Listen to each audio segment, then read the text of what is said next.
Welcome back to Apocalypse 3094. This is our second episode. First episode, I was a doof and didn't take the mute off my mic, so the whole thing is blown. Nevertheless, that's life. We're going to play catch up. And RJ, you get us up to speed. And Ray, jump in there anytime you want to. Okay. Fill in those blanks. Gonna do some vague memory here. Just a very summarized version. Come from a town. They're suffering. The leader, I can't remember what they were called. The Dun. The Dun. Thank you. The Dun died, and we are after the people that killed them. We went into the mountains. It's blistering cold, deep snow, and we've already been attacked twice. This is the first time we were attacked. We barely made it out thanks to a fancy flashbang spell that threw everything off and barely allowed Victor and Blaine and it's not Cringer's his secondary. What's his? Orko. Thank you, Orko and Blaine to survive. Victor and Cringer caught up to the main party of Orko and Blaine as they were attempting to climb up the side of a mountaintop to sneak into a little encampment on their way, and in the process of doing so, got spotted by a wolf and had to kill him. And then another security wolf, gigantic wolf, came and barely managed to kill both of them, but right before we took it out, it let out a loud howl, basically alerting everybody else of our presence, and now we are being encroached on by everybody, the forces of the area. That's my memory of it. I don't know how specific that is, but that's what I remember. Yep. The only thing I can add is that Orko got 2 spells. Oh yeah, Orko. The way we're playing this is when you come up with them, we add them, but you got 3 slots. And later on, when you level up, I'll give you more, all right? But 3 slots, and they have to be spells that are logical for your level. Well, since he uses Cringer to transform, does that count as a spell, or is that like an innate? He hadn't did that yet. I told him that that's a possibility if he does that. Okay. So that could be his third, easily. Okay. But the first is the divining rod, so to speak, the divination spell of finding who he's looking for.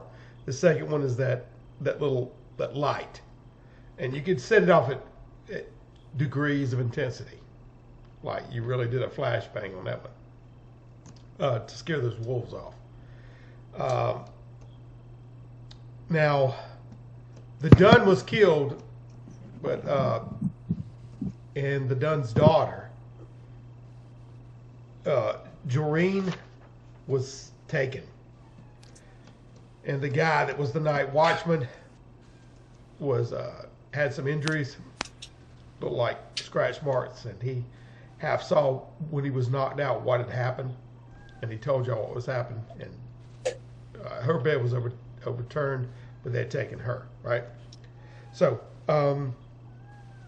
that's when y'all headed out, and then you got you saw the steaming pile of poop, and you followed it and got ambushed by three wolves. Well, there was a time where you pivoted and slipped in the snow, and your arrows all spilled out. Yeah, lost. And actually, Victor and Cringer had seen the flashbang and started heading that way. And they also, because y'all had seen that campfire on the lower portion of that little mountains that you were heading to. You had heard that he said that's where they took her. So you saw the smoke tendrils up there, and a little bit looked like a fire. And you were climbing up the mountain whenever they met up with you. And when you got to the top, there was a boulder sitting there, and I'm just getting specific because this is where we're about to pick up at. Right on there, when Orko went up and attached it, and you guys came up after some difficulty with Victor, in his butterfingers. And he got to the top, and because you were at that boulder, you had a little choke point, a little bottleneck point where you was able to take out those two. Not before they alerted, the wolf howled and alerted the people and the other wolves, 6 wolves and 6 men, where the large men came out of that opening. So they had been alerted. So, and you're going to replenish your style. That would be Blaine. Or you get a style point back for looping that rope around the wolf's neck and tugging him over. All right, because it was Q. So, so anyway, do I have 1 style point, or do I have full refilled back at 3? Just curious. Well, you right now you refill back at 3. Okay. And Orko was at 2. The other guys are still full. Is Blaine is still a -3, right? For because I'm like frostbitten and whatnot. I can't remember. I'm trying to remember specifically. Okay. Yeah. I think it was 2. 2. Okay. Yeah. That's right. I ate some food and got rid of he was -2. Okay. So, all right. At this moment, we reconvene. You just see Blaine pull the wolf, who slips off the top of that boulder because he was on top of the other wolf. And when you looped him, pulled him, he falls over the edge. Orko barely kept you from falling over, and you jackknife after him from the weight of him, almost pulling you over. And he grabs you by the pant ankles, and they come off. So you see a little plumber's crack hanging there. Well, I don't, thankfully, but Orko does. And then the wolf goes straight down and snaps his neck, and it's hanging there. All right. So as you pull up, as Orko pulls you up, and that wolf had all the way down, all right, and alerted, and they pile out, and they're looking right now all over the place, and they see immediately the wolf that's lodged in between the cliff edge and that boulder. There's enough walking space. He's a big wolf. Mm-hmm. All right. One of the guys to the far left. There's a little there. You notice immediately that there's one of them that's more furred up than the others. The others kind of look skimpy, and he's a little bit more beefy. And even when you see him, you know that he's kind of the alpha male. Put it that way. Mm-hmm. The guy to the left points his finger and says, "There!" and pointing toward the wolf. You don't know if they see y'all or whatever, but that's what he's saying. Because Orko's just pulled you up, and y'all huddle behind this boulder. Right? Which is fairly wide. There, the wolf! And then he points down and looks over. Where's the other one? And then the big guy says, "Hush!" And there's pebbles that trickle down from the mountainside onto the little shelf that they're standing on. All right, walkway. So the big guy shot him a glance, and they've all got javelins in their hands. All right, and the wolves in front of them are growling, and they're walking forward, pacing forward. And the bigger male, the alpha male guy, is walking forward, leading the rest. All right. So they're being quiet, or attempting to, and they're getting closer right now.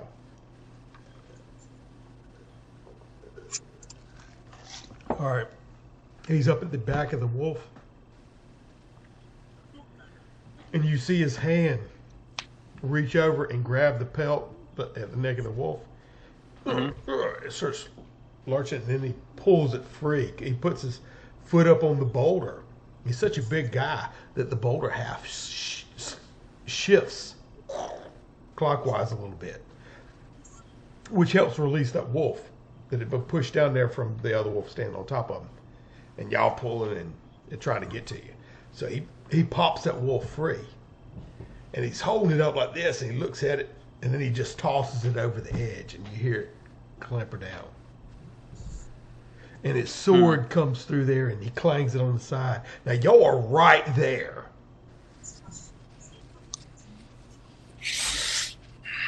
Y'all are right there, and his sword, you see his sword edge come through like that, and he gets cling, cling, cling, cling. And it seems that you feel the boulder rock a little bit more. And he puts his back up against the wall. You hear him up against the cliff wall, and he's putting his foot up against it because you can hear it shift and turn a little bit on his axis. And he says, "What are you waiting for? Help me remove this." And he's doing it in kind of hushed tones, right? And the other guys are pushing up against there and trying to help him, and it's breaking free enough. Y'all are sitting on the other side of this boulder, and it's already starting to turn, and pebbles or something like that and falling on the other side. There's all four of you.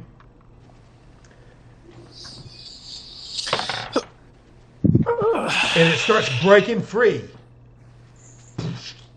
And the whole thing kind of, it slides off to the edge of that shelf that you're standing on right there and kind of collapses the shelf underneath because there's a lot of weight and there's a lot of grunts and groans. And then that boulder just, it takes off a quarter of that shelf as it falls down and slides down the hill. Now, they've had their feet and their back into it trying to get this boulder that landed. And it's tumbling down the hill like that. So all of a sudden, you four are sitting there and you're staring at this huge guy, and this wolf is standing there too. And it was growling and snarling and while they were doing it. He was like, shut up, and trying to kick it out the way. But you had a feeling that it was sensing you there. All right. So right time he kicks it away and it falls, he sees you and says, "There!" All right. And he takes his javelin, and I want you to roll for initiative. Okay. I'll do that for you.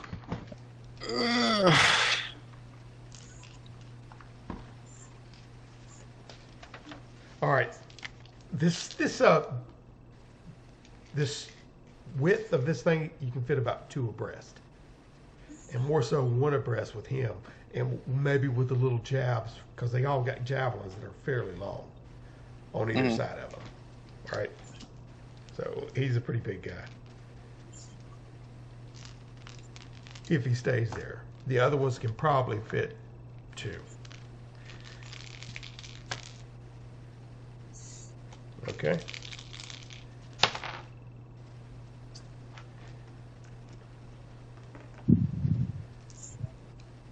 All right.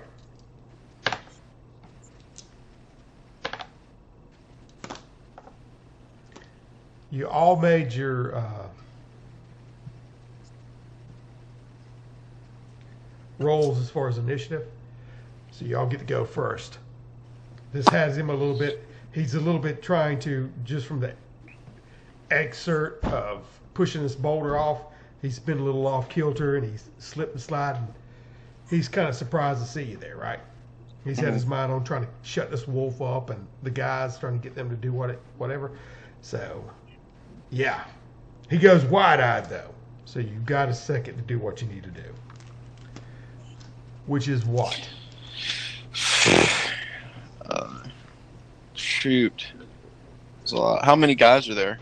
I know there's the main guy, basically the alpha wolf, and then some underlings. 6. 5 underlings. 6 total. 6 wolves, 6 guys.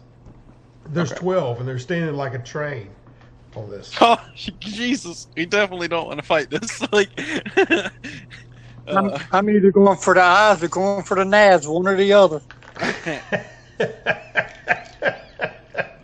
The eyes or the nads. Well, one of you need to go for the. Or if Hey Mo, are these wolves following like general wolf hierarchy? Like if say us we like beat the alpha, would we like become the alpha? Like it works in wolf like you'll just have to find out. But, dude, damn it, dude! I'm sorry. I'm thinking that's like the only thing I can think of. Where is the alpha at in relation? He is directly in front of you. In fact, the wolf is going to be there before anything. Okay, I want to challenge the alpha. wolf was already aware of you. In other words, I want to challenge the alpha, like for the wolves, because I think that's the only chance we have. We can't run away. We can't jump off this cliff. Well, I mean, we probably could, but might die. Because that alpha wolf is going to be the first to go on theirs. Just saying that. Mm-hmm. Yeah. Because their leaders he just pushed the boulder off, and the alpha wolf that he was trying to push back, he's surprised by y'all, and it's jumped forward, and it's coming at you. So, what are you going to do? Say time out. What do you think? What do you think? What do you think, Orca? Like, I really, I think that we don't have a choice. We have to try to fight our way out. But if it's possible, if we kill the alpha, we could take control of the wolves and enlist them to help us with this fight. Yeah. That's still about the only option we got. Yeah, I don't see like. Well, they look to be. I mean, every guy had his own wolf. All right. Mm-hmm. So you could try what you want to. When they let them out, you could tell that they were kind of linked, in a way. You see what I'm saying? Mm-hmm. So, I mean, they can be tried. The dice will tell us, but it's not going to be a heavy advantage in your thing. You know, for all those wolves to turn on their masters. You know what I'm saying? So you want to what? Kick them in the nads and poke their eyes out, or? I mean, you got that wolf that's going to be there first. Shoot, I'm gonna. Were you going to throw Victor down and run for the hill? Push him down. Slide down Victor's body down the hill. No, actually, this is where Victor shines. This is combat, dude. This is where his murderous tendencies come out. All right. Yeah, I'm gonna try to kill the alpha. That's what I'm gonna try to do. Okay, who's going first? Because you guys can pick who goes first. I'm not saying, you know. I will allow Orca to go first. Okay, remember, Orca, you get you have your 2 spells, and you can create a third one. Yet you have to roll for success on it. All right. So, and you can also do physical attacks with your little stick. We're gonna make him fetch a stick. Hey, go fetch. There you go, off the side of the mountain. I'm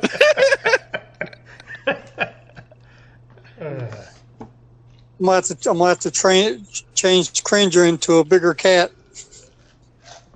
All right, you want to roll for it? Yeah. Yeah, about to have Cringer up in here, Bobcat. All right.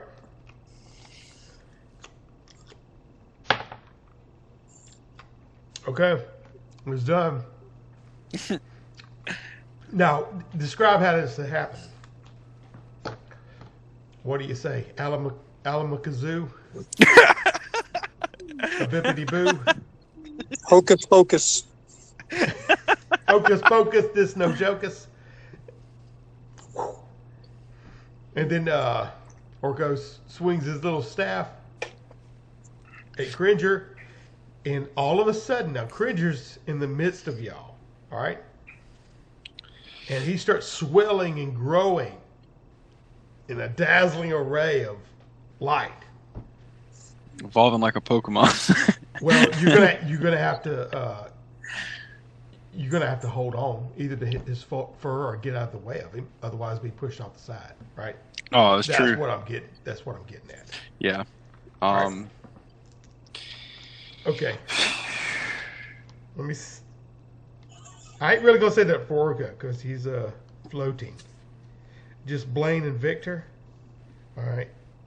Blaine. Yeah. You should have it. It's 15. You got it. Okay. And then Victor. Oh no, that's a critical. It's a critical fail. No, it's bad. Grab his tail. All right. No, he doesn't. I mean, yeah. I mean, you guys can. Oh shit, dude. So Victor's gonna go tumbling down the side of the mountain. Basically. Now you can. I'm fain to say you can use one of his style points to kind of at least make it not. But that's a critical fail.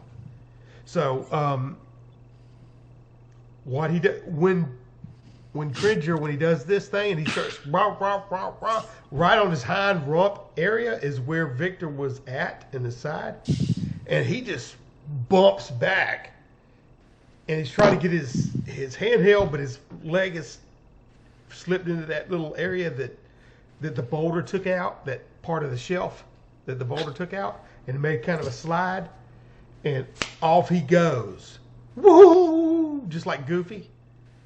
Off the side of that mountain. All right. Gee whiz, bro. Oh. All right.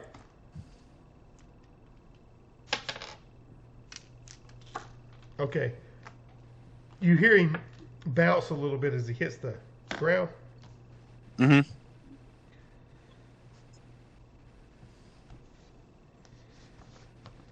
All right. Maybe he fell on top of the wolf and he's safe. Actually, the wolf did buffet him a little bit. I'm having it because it was 2 hit points taken off. But I'm going to say he kind of buffeted off the wolf that was hanging there a little bit before he hit the ground. But he still suffered some damage. But all y'all hear is, oof, oof. Okay? And you look down there and he's kind of laying there. Not that you have time to look down there, but if you did, that's what you're going to see. A puddle of Victor. All right. God almighty, dude. All right, who's next? Is Cringer next? Shoot. I hate for him to even move. Yeah, you're out of the way. I mean, Blaine managed to get out of the way from the, he wasn't that close to get knocked out from the growth. So. And Victor's still standing, right? He's not dead, right? He's just injured, per se. Yeah, you don't worry about him. You're worried about this thing right in front of you. I'm just saying, Okay. if you would have looked down there, you would have seen him laying there. Because it was a good fall. Okay. All right. So, who do y'all want to go next? All of you made your rolls, your initiative, so you got to go before their group. But you still got to, take the hits that are coming. The hits just keep on coming. Okay. So we're standing on the side of the mountain. Shit, dude. I'm trying to think. Hey, taunt them a second time. Taunt them? Hey, you never seen Monty Python? It's been a long time. In a French accent, dude. Just the flesh wound. Let's see. I'm trying to think because I think I still have 3 items left on. You better say something before I time you out. Oh, okay. Well, see, she did like, God, dude. They're attacking. You're like, wait a minute, I'm not ready. Well, I'm just like we're standing on the side of the mountain. Victor pulls out an explosive. Not Victor. Just Blaine chop pulls out it down an with the edge of your hand. I'm gonna pull out an explosive arrow and shoot it at the ground to see if I can destroy the ground from beneath them to give us some space. Explosive arrow? Where'd you make this? Yeah. I had it in my bag. You said I get 5 items. No, that's what I was thinking. Along with the arrow with the boxing glove on it. He put that steaming poo on there. Brought it from home. It's my only arrow. I don't know, dude. I'm trying to think. Well,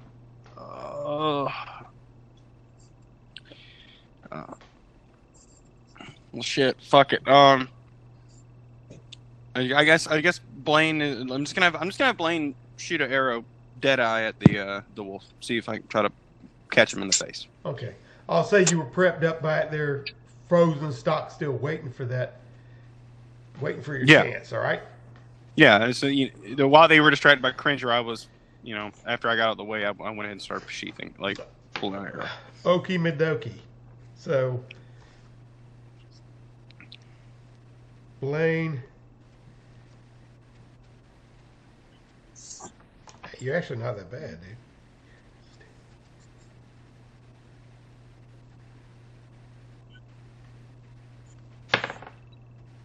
Okay, you did it. Not spectacularly, but you did it. Now, you were shooting the wolf? Yeah. That's what I accounted for. Yeah. Yep. Okay. The wolf is literally right now is watching Cringer evolve. Got to catch a Cringer. Got to catch a ball. And you let loose that arrow, and it goes right into his hide, his neck, his shoulder blade, right there, and it's stuck out. And he yelps like crazy and snarls. And he's jumping ahead. Now, you guys still have Cringer that can't... Wait a minute. Cringer is...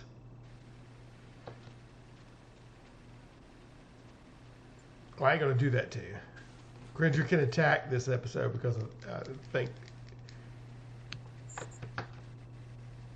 Yeah. All right. Now, Cringer can attack. What do you want him to attack, Ray? The nads or the eyeballs? Oh, it'd have to be like any cat, like a saber tooth, be around the neck. Yeah. Of which one, though? You want him to leap over the wolf or go after the wolf? I mean, go after the guy or the wolf? The wolf. Okay. All right. Since the wolf's right there, the first thing we come to. Okay, I gotta adjust his thing while he's under the spell. Got my pet dinosaur to help us. Okay, that wasn't too bad at all. So, actually, that's great. So I boosted him up from a D4 to a D6 on damage, and he rolled a 5. So, RJ, you just plugged him for 2. You got him for 5, and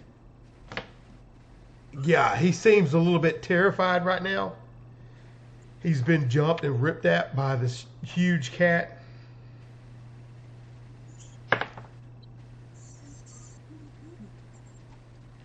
He starts to pull back and whimper, and the guy urges him on, grabs him by the scruff, and kind of throws him forward a little bit, like in with a charge, right? So it's their turns. You guys are lined up where Cringer's in front, and you're both behind him. So he's going after Cringer right now, and he hits him. Ew, okay.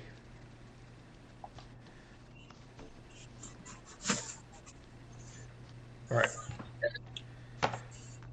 Cringer yelps a little bit, but he's still fired up. All right. He got a little nick on him as the wolf plants his teeth into him. And the big guy is jabbing his, what do you call it? His javelin right at him. And he misses. All right. Wolf bites. Cringer leers back to the side. That javelin goes, misses him. And the other guys are trying to get through behind him. There is another javelin that comes in, trying to hit Cringer. It does get in and nick him. That's actually a very good roll.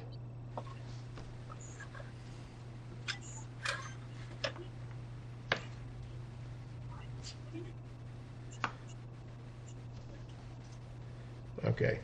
It gets in and nicks him, and honestly, I rolled a 4. Where it nicked him, it hit on a, what you said, juggler or whatever. So Cringer is, yeah, he's hurting right now. He's limping a little bit. Oh. That is, yeah, he howls back. He was batting off the other two, and that one you didn't think was going to do anything. A javelin that came from behind the big guy that was thrust in from one of the guys behind him. Caught into Cringer and kind of ripped a little bit that way and popped up in his neck. And some blood squirts out, and then Cringer, and it backs up, and he's got, he's doing that scoot back type thing, and he's still like all of this on his haunches, and his hair's raised straight up, and he's backing up in between, like almost like right past you, Blaine. And as he's doing that, you hear the echo of a moan from Victor down below. Whoa! All right. So they are. It's back to you. The rest of the guys back there aren't really doing something, but I need to check something right now. Okay. At this time, Cringer howled a little bit, and you see the big guy. Quiet! And he's saying it under his breath like that. Quiet, quiet. Hushing it as he's still marching forward with the wolf. And the wolf's hurt some too, so it's cautiously approaching. Crap. All right. When he turns around and says, quiet, you see snowfall and rocks and pebbles start coming down the side of that mountain, like behind him.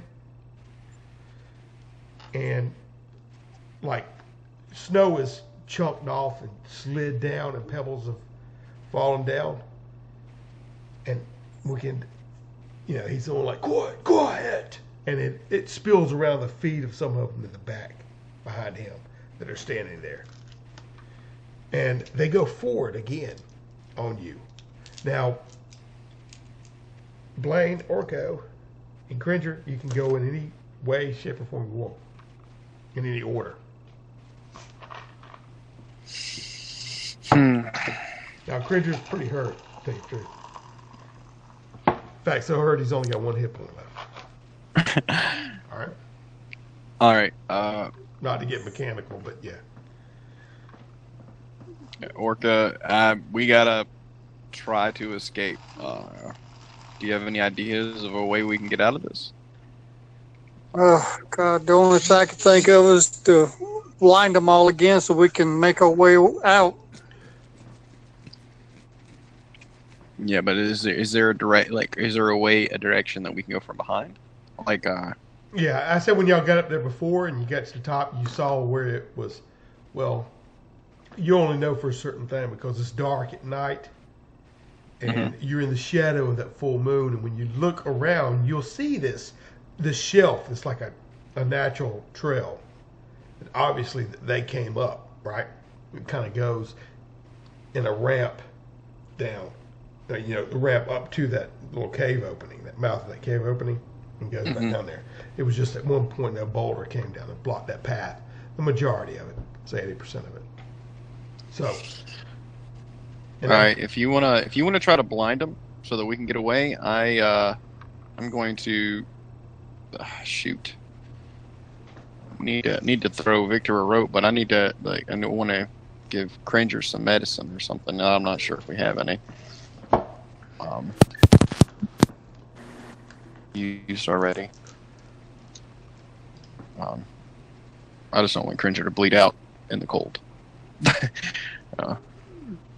Yeah. Shit.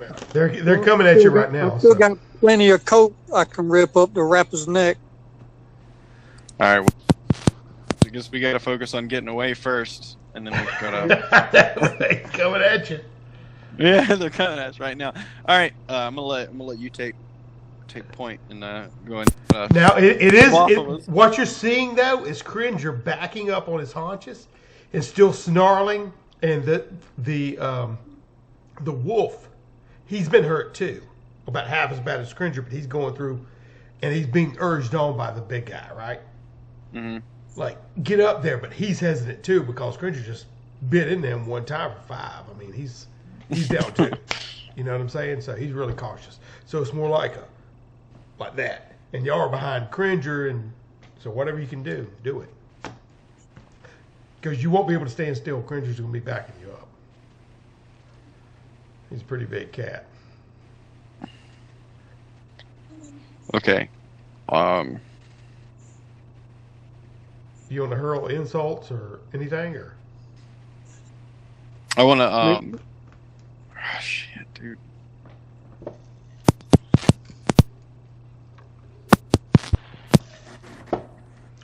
Trying to. What's your game plan, Orca? I'm gonna let you take the lead on this one. I'm legitimately Zoned out. we're in a pretty bad spot. I'm trying to think of the best way to get us out of this spot without losing anybody. We got Victor at the damn bottom of the mountain. Ain't but one way to go, and that's forward. So I'm thinking of just blind them, draw swords, arrows, knives, sticks, snowballs, something. Just Okay, plow so through. is that what you're doing? Is you doing your little light flashbang? That's what you're doing, Orca? Hopefully, it'll be blinding enough to them. Snow blind? I'm accounting for that. Shoot, hopefully it blinds some of them, knocks them off the dang side of the mountain since we are standing on the side of the stage here. Well, I mean, y'all will have a little bit of a head up notice. Blaine will, when he starts chanting, you will recognize it, and because y'all ain't got time to time out and let's talk about what we got to do. But if he starts chanting this, you'll probably want to hide your eyes, right? Yeah, I'm gonna shield my eyes. Because I want to be able to see when it's done. Okay. Yeah.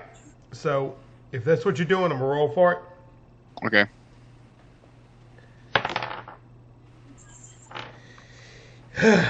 Okay. He rolls, and it literally fizzles out. You hear it looks like a sparkler coming off the edge of that thing. Oh my god! You know what I mean? There's no flashbang or anything.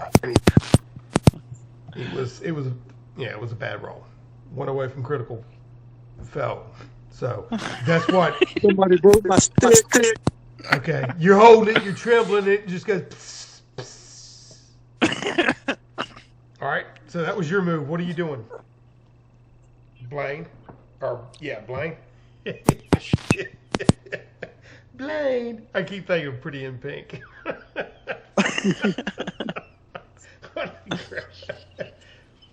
Oh, He's crap, got a man. sweater wrapped around his neck.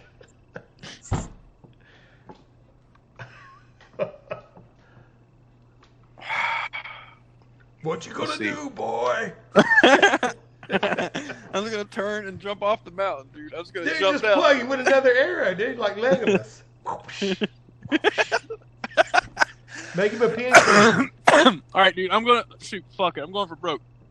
I'm gonna very quickly stab at the wolf. See if I can finish the job. I'm gonna grab the arrow that's still sticking in him, and I'm gonna try to drive it in deeper.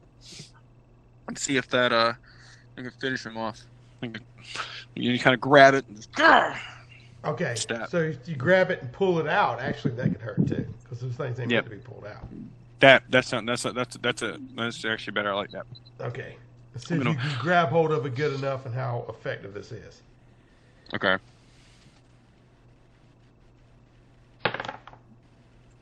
No, that's the critical fail again. What? When you grab it, the thing is, he's jumping around and it's hard to get a hold of it. Okay, and what it does is it smacks you on the back of the hand. All right, so your hands are more numbed up right now. It's like something, it's cold out, and when it goes smack, you go wah. All right.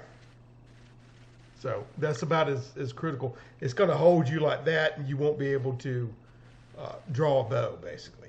All right, with that hand. For next round, we'll put you out of that. Now it's Cringer's turn again. I'm gonna see what Cringer's gonna do. Now you can tell me, Ray, what he's gonna do, as far as what he wants to do.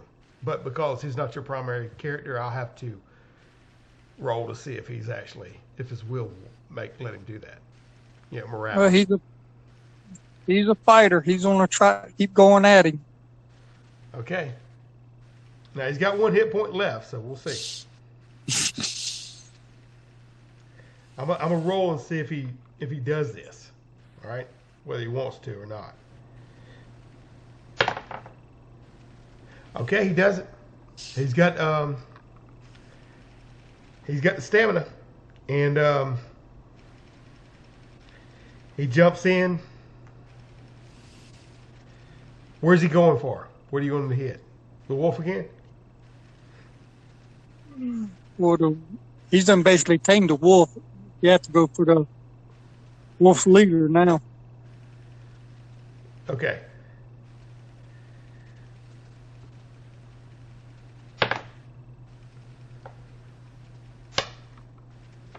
Okay, he jumps in. He falls a little short. He catches him on the thigh and hits him for 2.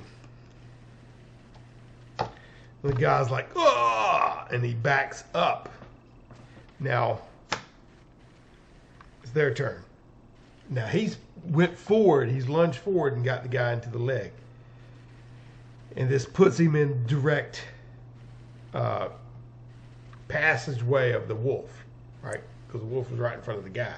So he had to kind of get past him. So it's kind of like a side shot. All right, the wolf turns around. And believe it or not, he misses him. He's obviously still scared of Cringer a little bit, and he turns to the side and kind of buffets out the way. As Cringer backs in and then pulls away. Now the guy's turn. The guy still had the javelin in his hand. He throws it towards Cringer. Ouch. He hits him. I really need to roll this, but will. Okay, hits him for 1, which is exactly. But I rolled. What I'm gonna do? Can I roll for Blaine to take it for Cringer? Because I'm right next to Cringer. Because remember, I just went for the wolf. My hand's fucked up, but I could still possibly. Well, you can. My body is a shield type thing, You can use some style. You can use some style for Cringer to. I'm not going to have them die immediately, but they will start to bleed out. All right. Mm-hmm. So you have so many rounds to kind of stop it. All right. So this right now, he did get hit for 1. And when the guy jabs at him like that and sticks him in the back and pulls it out, and Cringer jumps back and is in still that position, and he's getting quiet and purring now, and he just kind of lays there.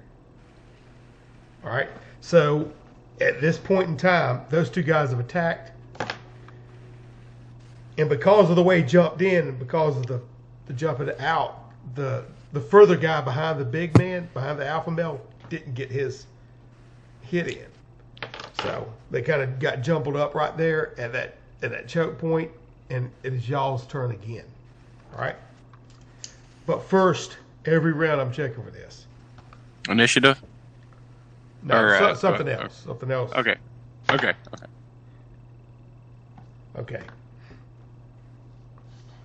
They're all, you hear more in hushed tones and everything going, what's going on up there? What did he get him? You know, they kind of say you hear it along the mountain, but they're not being overly loud, right? It's kind of eerily with the eerie silence and the heavy snowfall. It's already kind of packing down, and Cringer's fur's been matted up where he's bleeding and everything, and it's a quiet battle on the side of this mountain. All right, so you two can go. Cringer's just been put out, so he won't be in this round, but he's laying there, and he will. Well, anyway. So, which one of y'all wants to go first? Tell me, please.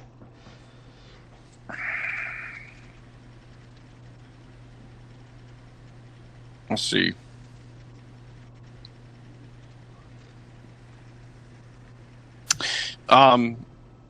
Dude, I'm joining Victor. I'm jumping off the side. I'm gonna grab onto the rope and try to slide down the rope. Try to get away from this before Use we Cringer die. as a snowboard. No, well, like the rope's still dangling there with the wolf on it, right? Now y'all have backed up a little bit from that. You would have to make a jump and successfully grab the rope with your numbed up hand. Shit. Right now. Sounds like I mean, you can try it. I'm just letting you know that's the situation. So you have negatives at it. You could stick it. Well, since I can float, why don't I just I'll just turn Granger back into a bobcat and pull us all the way down to the bottom. You can do that. You can do it. Now let's roll and see if you can do it. If that's what you're doing first, right? You turning Cringer back, that'll take your round. So you have to survive another round of them, as long as Blaine can take some hits. Okay, actually you do it really successfully. So you say Blaine, you recognize what he's saying as the wind's all biting and everything. You hear it on the side of the mountain. Mm-hmm. Your Orcos start doing his little magic words, and you recognize it. Yeah, right in front of you. Cringer when he had just laid down and kind of slumped down into a pile, and the blood started pooling up, and the snow mixed on his back, and then you see him go and sneak, go down to the size of a bobcat right in front of him. Yeah. All right. So at this point in time, you, Blaine, it is your turn.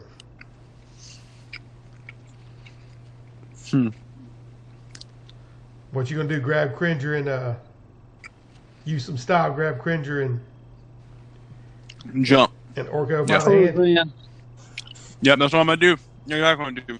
I'm gonna use every one of my style points, but I do want to grab Cringer. I don't want Cringer gotta live. Okay. Well, these style points is gonna add points to your roll to assure you do it. All right. Whether they do or not, I'll be adding them on. All right. One of them is going to offset that negative you got for your hand. Okay. And the other one will add on to it. Here we go. This is it. All or nothing, fellas. And that's what you're doing, right? You're using a style point to swoop him up and slide off that mountain. Is that what you're doing? Or are you doing are you jumping out there in the distance? I'm going to be Tarzan. Yep. I mean, what are you doing? Jumping to the rope, or are you? Yeah, I'm gonna scoop him up, and I'm gonna jump for the rope, dude. If I'm gonna do it, I want it to be cool. Okay. All right. Now, Orko's not with you per se because he just cast. All right. So that's your movement. Grab him and jump for the rope. Okay. That'll be a little bit of difficulty, but you're using the style which kind of offset it.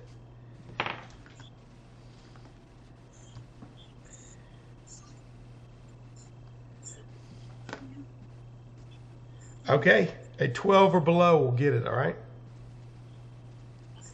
Here we go. All right, I'll roll it. All right, here it is. You see it? Did I roll a 6? You rolled a Yeah, 9. Yeah! You rolled a 9. So, thought I'd let you see the die. You do grab it. Your hand bites into it.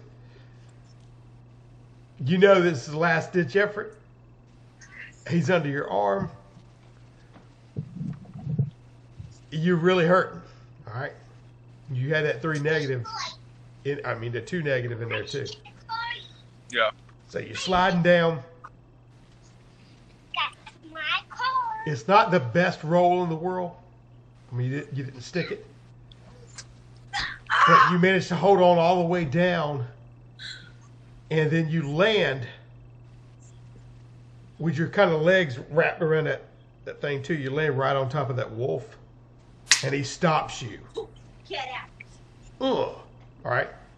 So, Orko, you see this as he grabs Cringer and jumps and grabs a hold of that rope and slides down. And you hear him go, ugh, as he hits that wolf that's hanging on the end of the rope. It's probably hanging about 5 foot above there. And you see Victor. At this point, RJ, you could take Victor's. Let me know what Victor's doing. He's just kind of woken up. Now he was, earlier when he was laying there, okay. What I mean is he's kind of aware now, and he's getting up, and it looks like his arms hurt a little bit. He's holding it, and he saw you sliding down and hit that wolf. All right. Okay. So you tell me what he's gonna do. Okay. He's gonna hold his hands out. Blaine is screaming, "Here, you need to catch." You need to get Cringer. Okay. You need to get Cringer. I'm gonna try to throw Victor Cringer down because Victor has the medicine in his bag. He's the only one with medicine. Oh, he does. He does. That's right. He's the one that's got the medicine. At least something. Like it could be sake for all I care. I'm worried about Cringer. Yeah, because every round he's losing 1.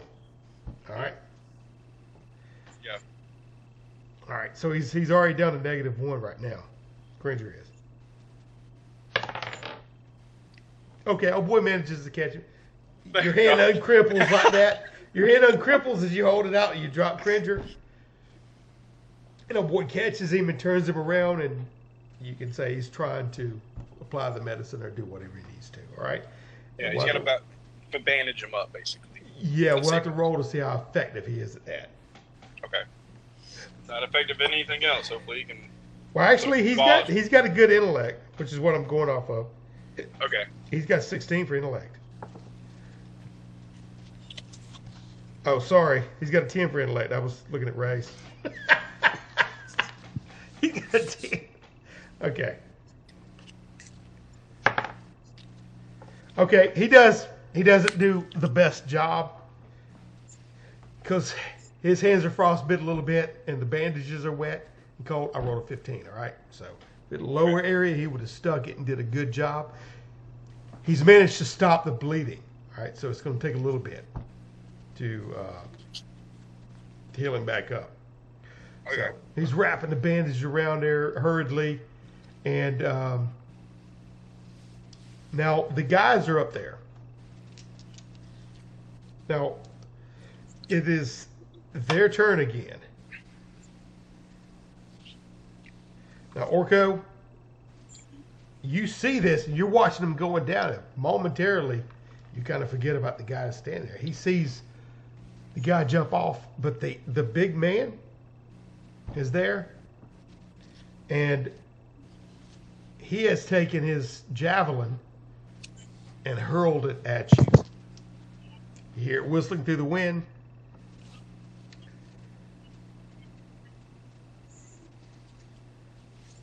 Okay. All right, he misses you. He misses you. You did a really good roll on that to dodge out of the way. You hear it coming. You move to the side. His javelin, he's now don't have one in his hand. But the wolf is lunging at you too.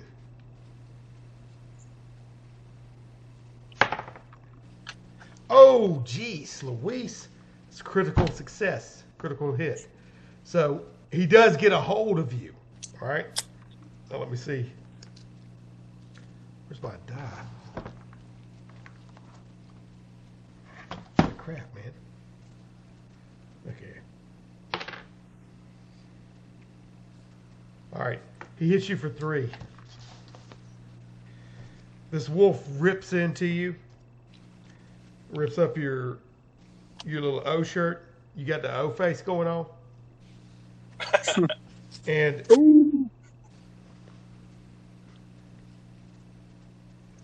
he rips into you, and that leaves you with, what did I say, 3? Yeah. That leaves you with 2. All right, so you're down to 2. That hurt. While you were dodging the javelin, you swooped under and landed right into the jaws of that thing, okay? Of that wolf. And he tears with Take you. my stick and put it in his eye. Well, actually, it is your turn again, yeah. It's your turn again. So, I mean, it's all of your turn, but 3 of you is down there. And you're still up there. You've just been hit hard. So, if you want to jab him with a stick, right? Right in the eye. Yep. Now, I'm going to tell you this, though, because either you're going to attack or you can try to escape. If you want to stay in the battle, you know what I mean? They're going to get another round of attacks. So, you can stick him and maybe take him out. I'm clamped in his mouth. I can't see no escape. Oh, no, I don't have you clamped in his mouth. Now, if it was like a really good success, but he hit you and he took a bite out of you and let go, because he had to jump in the air. And he bit, but he didn't. He just scraped you kind of in the bowels, and he landed. Right. So he didn't land with you in his mouth or whatever like that, but he did hurt you. If he rolled really well, yeah, you'd be in his mouth down there. But he did roll a hit, so the hit was worth 3 points of damage. So you got 2 left. So it did take it out of you. He hit a critical area of your body. All right. Hey, can we time real quick? I need to buy real quick. Do what now? Can we take a second? I need to go use the bathroom real quick. You take 2 Okay, seconds. 2 seconds. We'll count. Okay. Are you back yet? It's just. Just bleeding. Dude, just bring a bedpan with you. Oh man. No, but you good. That's all I'm saying. You can continue to fight, or you can say, "Screw this" and get out of here. You know, it's up to you. You got 2 points. Well, I'll just regroup with everybody else so I can heal a little bit. Yeah. Might be wiser. That wolf is pretty down, though. I mean, you probably could take the wolf, but... Got everybody else behind the wolf, though. Yeah, that's what I'm saying. See, the big guy's already thrown his javelin. So he'd have to get to you. I'm going to leave and bring the javelin with me. Yeah, that's it. Swoop down and pick up the javelin. There you go. That's a good idea. Too big for me to use, but I could always give it to my partners. Yeah. Yeah. I got my little stick. All right, I'm back. Sorry. Hey, but just next time bring a Gatorade bottle or something like that, an empty one. Nah, I'm good. I'll use the bathroom. Can't I've done stuff like that for years. That's why I wear a cat bag. Okay, he said he's gonna go get the what do you call it? The javelin and get javelin, spear, whatever it was. He's gonna turn tail and run at this point. The wolf's already taken 3 out of him. That wolf is about down itself. Y'all can see that it's bloodied mess. But and the guy don't have a javelin because he's already thrown it. But Orko turns tail, and as he spins out of the way of the wolf that's taking a bite out of him, he swings back and he sees that little glint of steel. Now, in fact, I'm going to make you roll to see if you see it, because it's all snow covered. All right, if any portion is out to where you can notice it, you will be. So,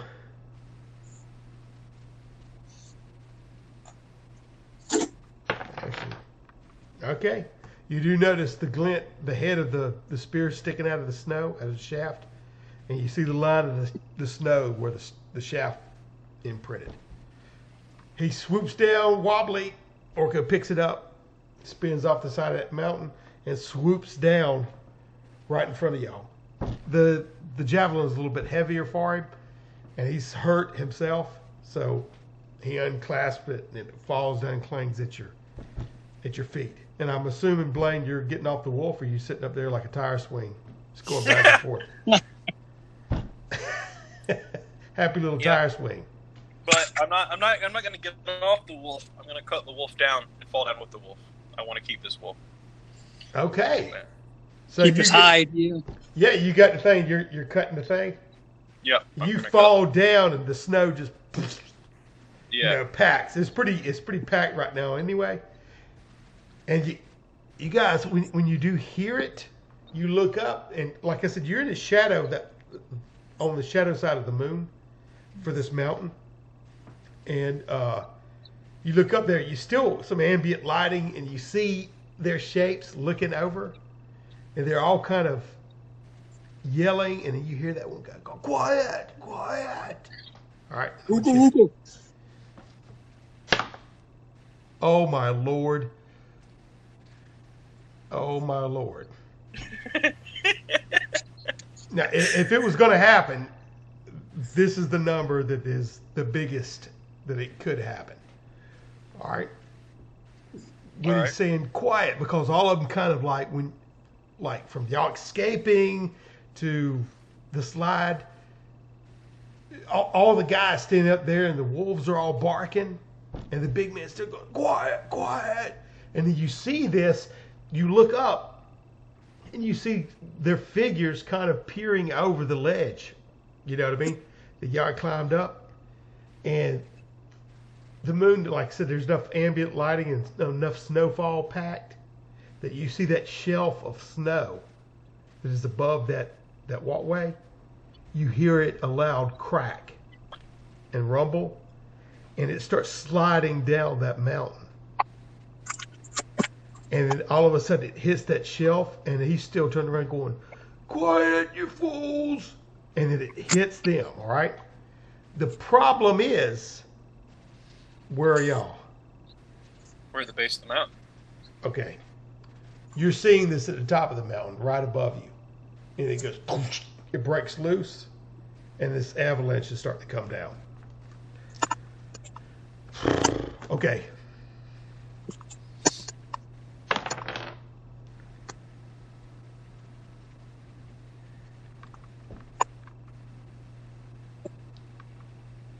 It hits them,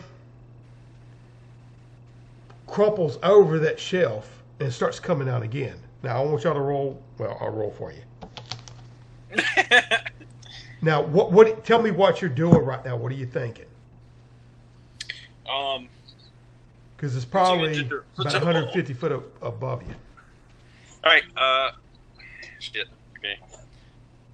Blame me on Blaine. I'm going to duck. Like I'm going to use the wolf as cover, like the one that I just fell down with. I'm gonna get beneath them. Luke Skywalker or something. Yeah, I'm gonna let kind of use the wolf to try to prevent the snow and debris or whatever from hitting me in the head and hurting me. And now Victor is just going to completely run. He's going to try to get out of the way of this because it's all he's good for is running. Okay, what are you doing, Orca? Cringer's out. Remember that. We'd have to go press yourself up against the side of the mountain, the void. Okay. So you're doing that. What about Cringer? You said you was. Well, does Victor still have Cringer? Victor still has Cringer. Yeah. You want me to roll to see what he does, or you know? I mean, are you yelling directions? I can just float over everything. Yeah, you probably could. I mean, as far as Cringer, whether Victor grabs him or not, it's going to be a roll, and whether you need to tell him that is up to you. Yeah, with Cringer being hurt and Victor, if he's got a means to get away from it, since he's already got him in his hands, he might as well take off with him. Okay, if he's running, I'm gonna Victor, see if he get does out that. of here! Take Cringer and run. Okay, if you're saying that, okay, it'll prompt him to do it, and it'll add a bonus to the fact that he may do that. All right. Yeah, that's Blaine. Blaine's telling him what to do. All right. Okay, he's not listening, dude. He's not. When you're saying this, you see nothing but the back of his heels kicking up little snowflakes, and he's going. And Cringer was the bandage was half tied on him right now, right? Because he was still bandaging him up, and he looked up there and he just dropped and he ran. And Cringer's laying in the snow. You're like this with the wolf, and you're trying to pull the wolf up, and the snow's coming down. And Orko, did you say you was up against the side of the mountain, or are you going up in the air? You're up against the side of the mountain, right? Press side of the mountain, yeah. Okay. All right, here we I go. guess I'm going to go get my cat. Here we go. Here we go. Let's see what happens. God fucking Victor threw Cringer on the ground, dude. God, I hate Victor. He was already on the ground, dude. Victor was wrapping him up. You know what I mean? He had him laid out like that. Yeah. He just like that. Every man. Booked it. Victor said every cat for himself and ran off. You got 9 lives. Hell with it. All right. Let's see how you fellas do. Now, except for Cringer. We'll see. Oh, jeez. Who wants to go first? This is rough. I might as well take it first. Okay. You go take the first, Blaine? Yeah. You lift that wolf up, and you're trying to take the blunt of it. Now, I am having you kind of... You're right there, and Cringer's laying down behind you, all right? Mm-hmm. Where he had been working, because you just plopped, and he was working on it right where you threw Cringer, right? Yeah. So you're holding this wolf up. You're trying to pull this big old wolf up, massive wolf up, and then it hits. Okay. When it hits you, the wolf goes back, knocks your breath off. It takes you off your feet. You fall back. You hit the ground. You slide forward, or slide backwards, rather. You feel something else hit your back. You know in your mind that you just hit Cringer too. And you guys are taken away into a movement thing. Everything just goes pitch black for you.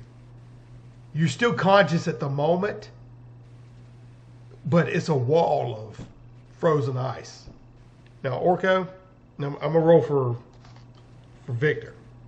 Now, you guys saw him going off into the night.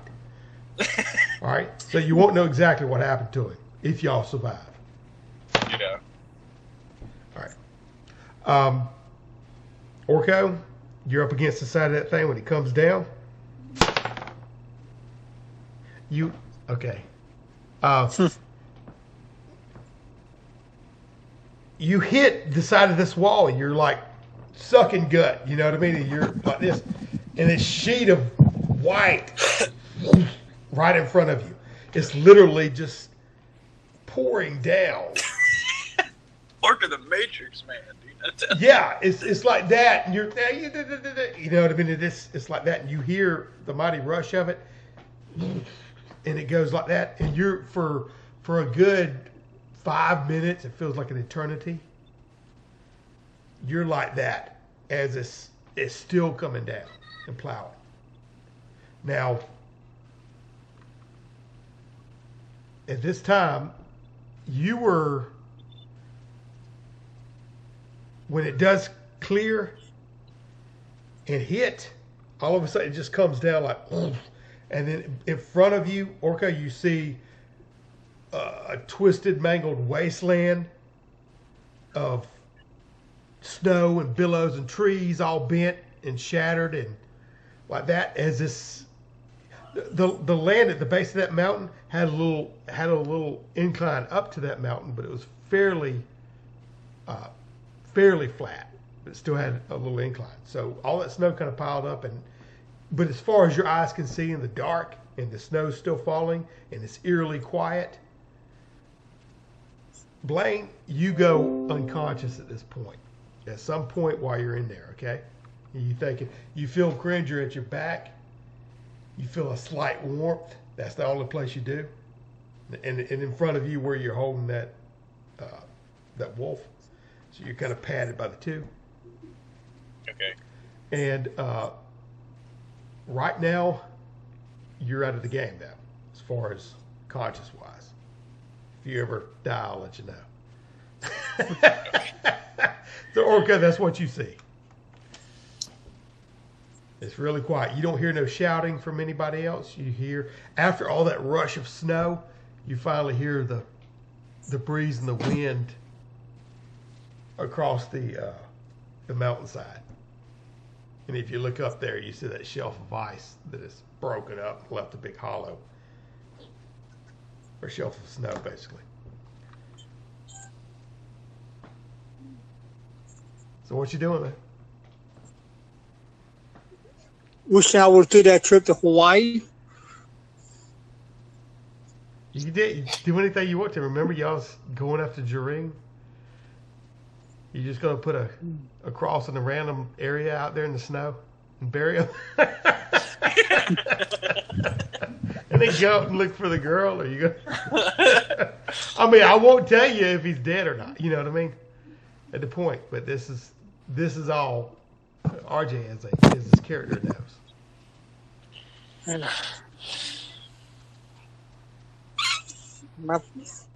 My first thing would be help everybody that's with me somehow. Don't. Okay, I know I'm unconscious, but can I remind him that he has like a tracker type spell? I think one of his is one of his. Ah, damn it! Well, I definitely didn't remind you. Oh, jeez. I'm sorry. No, that's fine. I'll go back to being unconscious.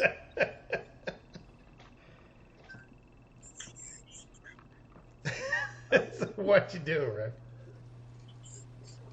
Oh, All these well, tough I had to get to my cat.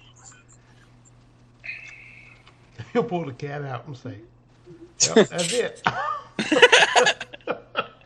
That's my cat. The last poor Blaine. Of course, I have to get to my partners. Oh, out of all the crazy stuff I've done as Blaine, I'm gonna die to an inanimate avalanche. A Blaine sickle. It's kind of ironic. No, I'd have to get to you and somehow build a fire to warm you up. Well, you got to find them first. That's where my magic stick comes in hand. Okay, just tell me you want to use it, and I'll roll it. That's it. If that's what you're doing, you're breaking out your stick. You're concentrating on who you're looking for. Who you looking for? You the cat? Well, my You can only cat's go with for one. me, so Yeah. I'll You're find them both together. Yeah, but you don't know he's together. I'm just saying.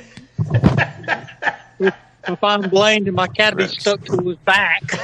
Completely to the best. Okay. So where'd you get that nice scarf at? Oh, that's your cat. All right, you going for the cat, right? Well, at least the wolf's still with me. Don't forget that. All right. Here we go. Oh, that's excellent. I'm rolling good for him. That's critical success. Somebody's got to get the crits. Seriously, that's critical success. If it was a lot less than that, it would take him a lot longer to find you, and he'd be suffering negatives from the frostbite. Have to roll frostbite every time, right? So, as it turns out, you take your divining, your magic stick, your divining rod, and it's just like you go in almost a straight line to the left a little bit.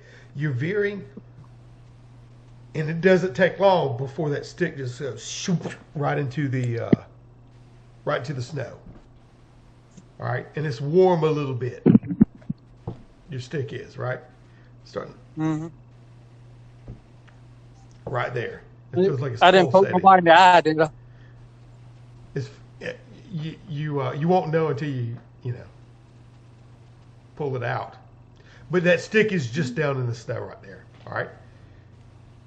It's still quiet as all get out. There's darkness. The snow's still falling heavily. You don't hear the howls of the beast. You don't hear the men yelling, like I said. You don't hear your partners. Yeah. I'm all alone. So what you need? You going to Kmart and get a snow shovel? I thought I brought one with me. You might have, huh? So you can pull out In 5 my little things bag. in your little magic bag. You can pull out 5 things. Remember, I said 5 tools, 5 equipment. Well, definitely a shovel. Okay. He pulls out his shovel out of his magic hat. And you start going to work. Roll to see how long it takes you. It takes a little bit of time. I ain't gonna lie. You're out there for about an hour. You got a little teeny shovel, and you're going down. And they're buried pretty deep. You're down at least 5 foot before you see a patch of fur, and you recognize it's greenish fur, and with little yellow stripes in it. And your heart skips a beat, palpitates a little bit, and you reach in and let me see, because it's taking about an hour to do that. All right. Frozen food. Okay. You don't feel much warmth at all. Like when you're sticking your hand in the fur and you're trying to get in to feel it for signs of life, you don't feel much in the way of any kind of warmth or any kind of heartbeat that you can recognize. All right. So you're still digging, right? After another good 30 minutes, you've managed to wedge Cringer out, and not only him, but you've seen during pulling out, you see the back of one of the two, Blaine or Victor, that Cringer was kind of huddled around, and you feel him for warmth, I'm assuming. Mm-hmm. And you do feel a little something, all right? When you're pulling Cringer away from his back, that you can feel a little warmth in between where Cringer and him met. All right, and so he's still buried in snow. You can't even you can see the back of his head, but it's like his head's in there. He's not moving at all. So, but whenever you pull Cringer out, he's fairly stiff as it is.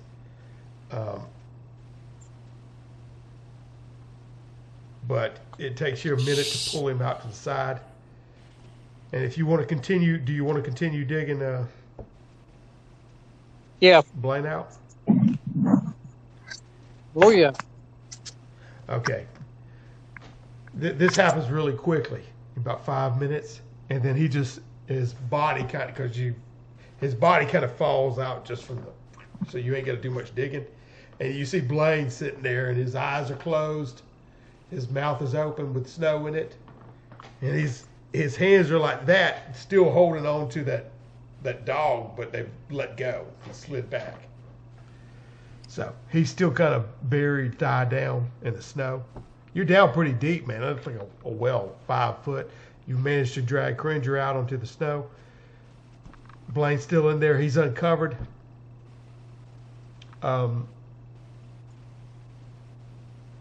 Now, wish you had some medicine.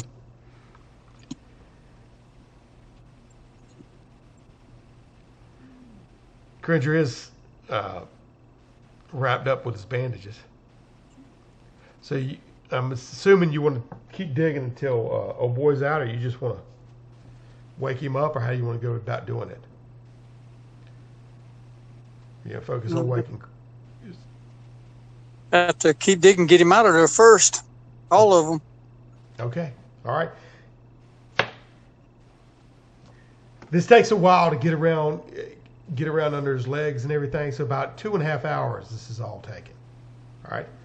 So you did that. You've seen the wolf there, the pelt. pulled out. It's very hard for you to do since your size and everything, pulling out this guy. And you slide him out. You have to dig a little bit more of a trench to be able to slide him out onto the snowbank. And now is the part that is going to be very important. You need to do a little mouth-to-mouth resuscitation on him. So,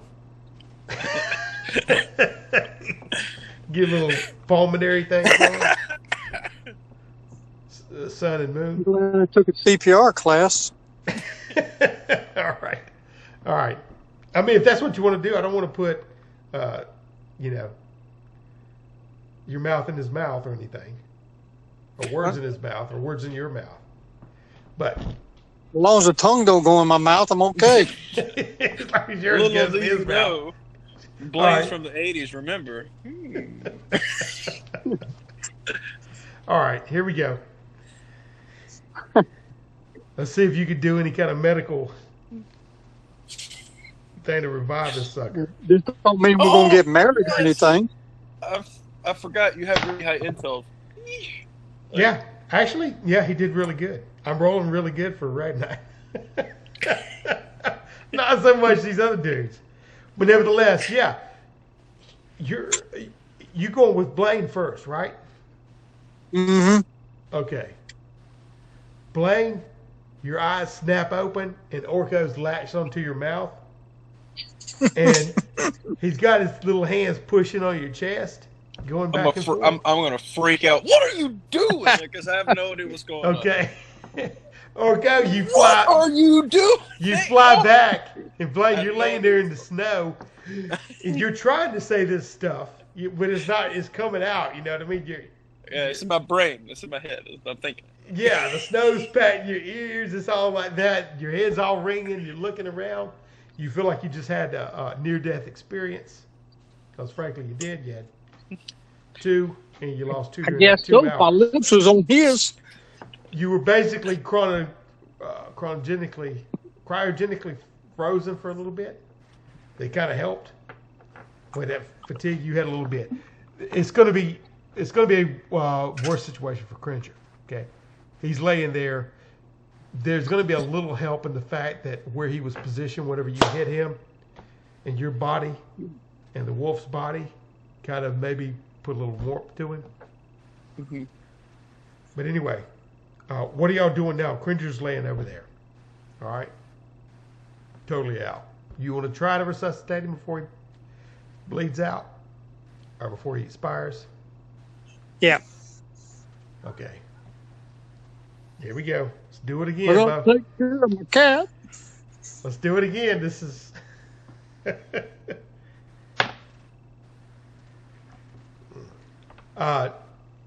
No matter how hard you try,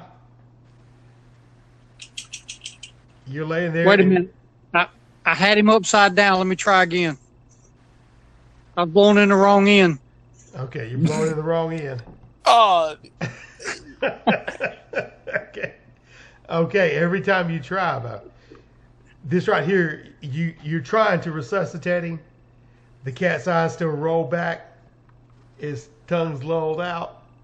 It's almost frozen in a way. The fur's frozen. He's still got that, those jab marks and bleeding out, but it looks like I think so. That was a little bit of a positive. But he's been under, and he's been in the snow for 2.5 hours while y'all were digging this. All right. So, here we go. And even more negatives. It worked for Michael Jackson. There you go. Let's see if it happens. Okay.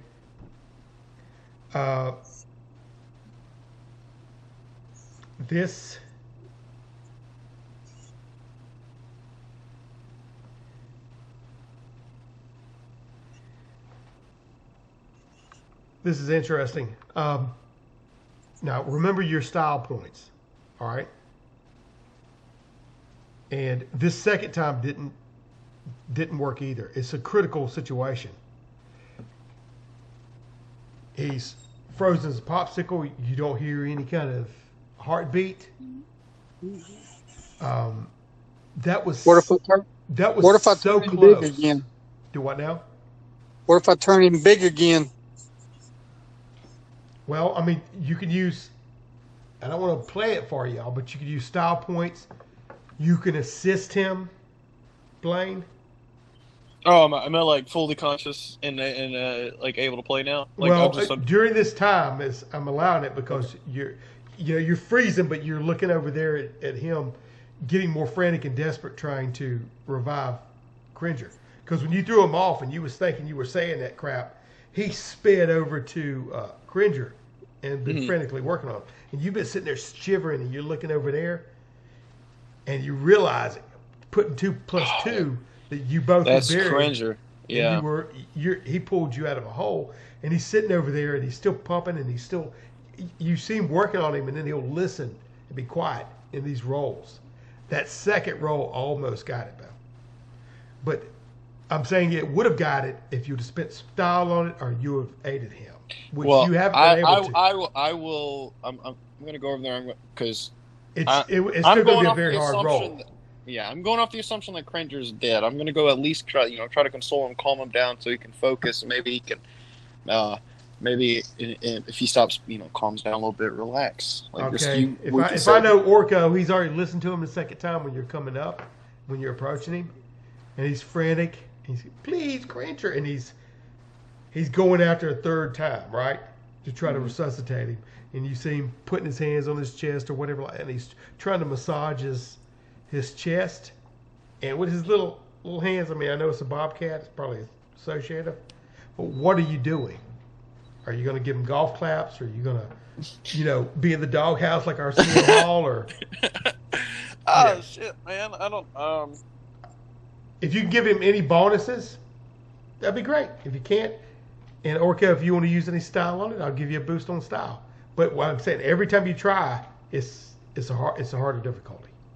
Yeah, I'm basically just gonna I'm just gonna pat him on the back. There's nothing I really can do. I'm gonna. You want to console him, okay? Console him. So, yeah.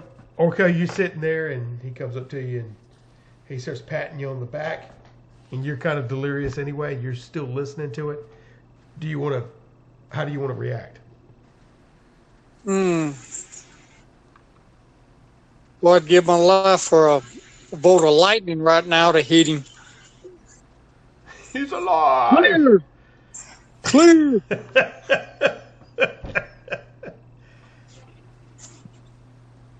Are you saying clear? Yeah.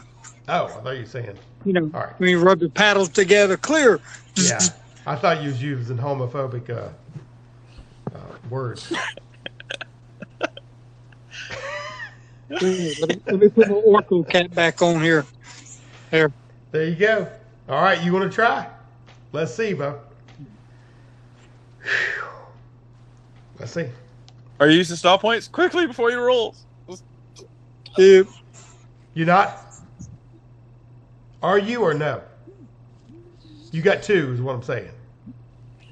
These things replenish after day. So you're going to use 2 of your style points? Yep. All right. Well, that'll bring it up to what it actually was before on the last one. It's going down 2 every time. Let's see. Oh, boy. Oh, and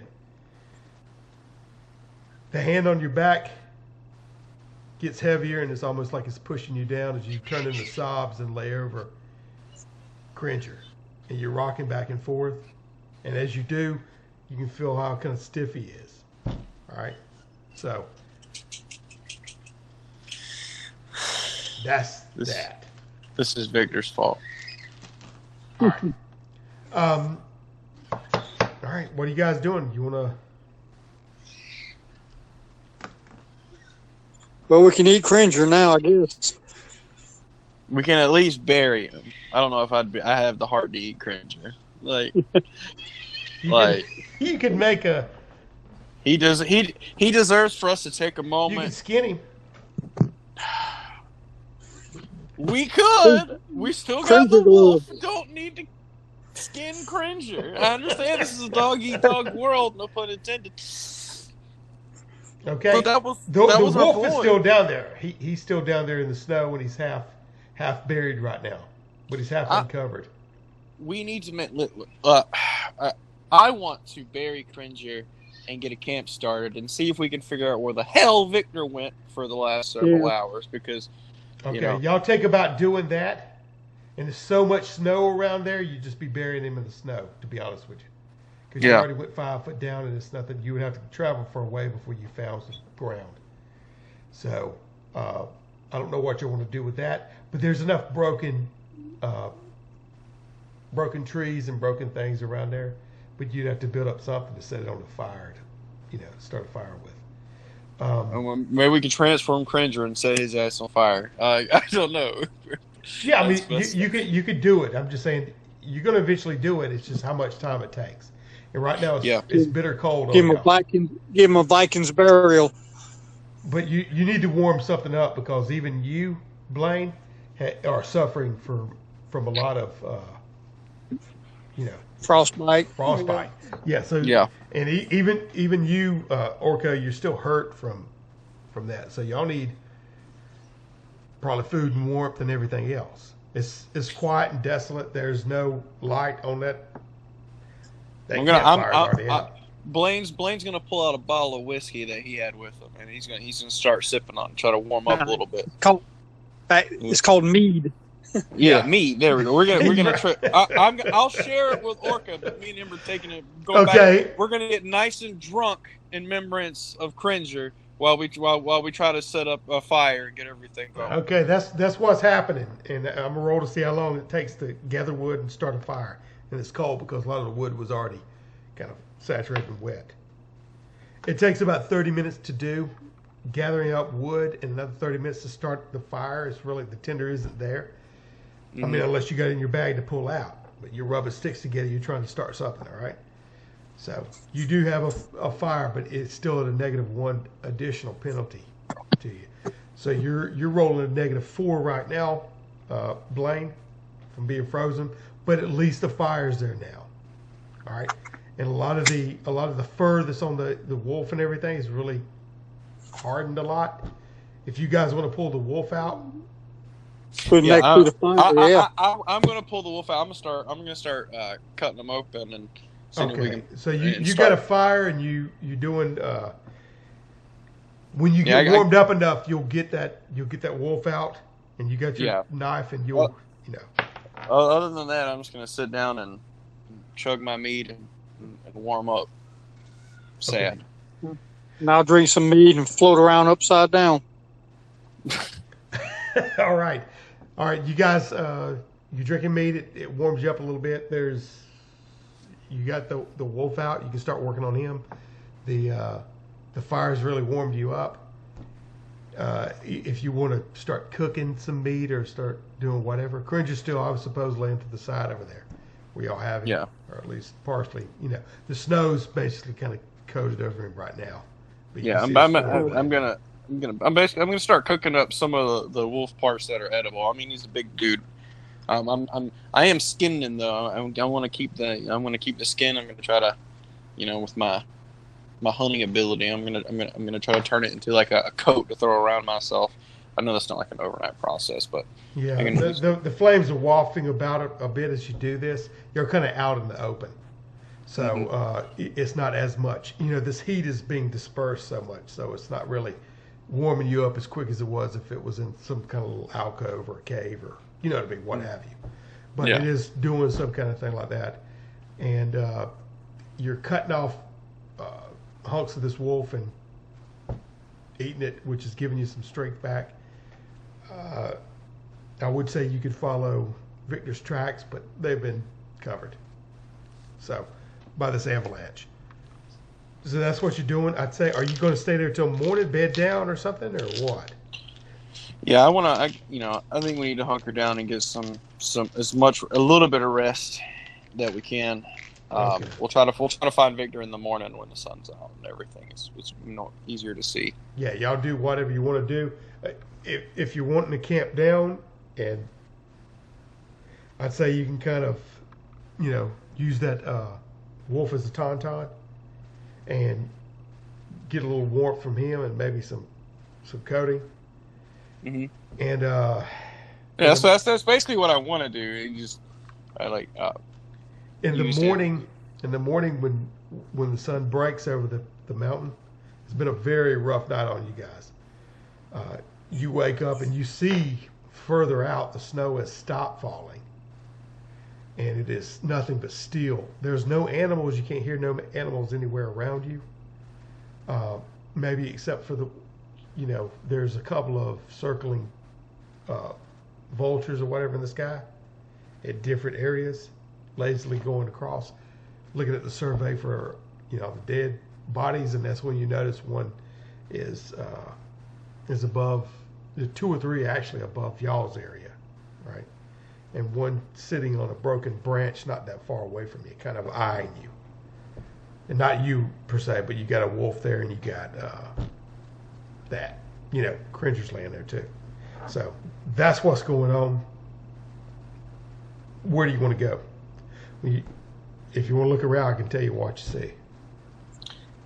Yeah, I kind of want to scan the area. I want to look around, see what I see now. It's daytime, morning, sun's out. Yeah. Okay. That's what you're seeing. It's really, the sun's hurting your eyes because it's nothing but snow out, right? And the sky is cloudless. All the snow's passed on, and the sun's very bright. It's kind of blinding almost.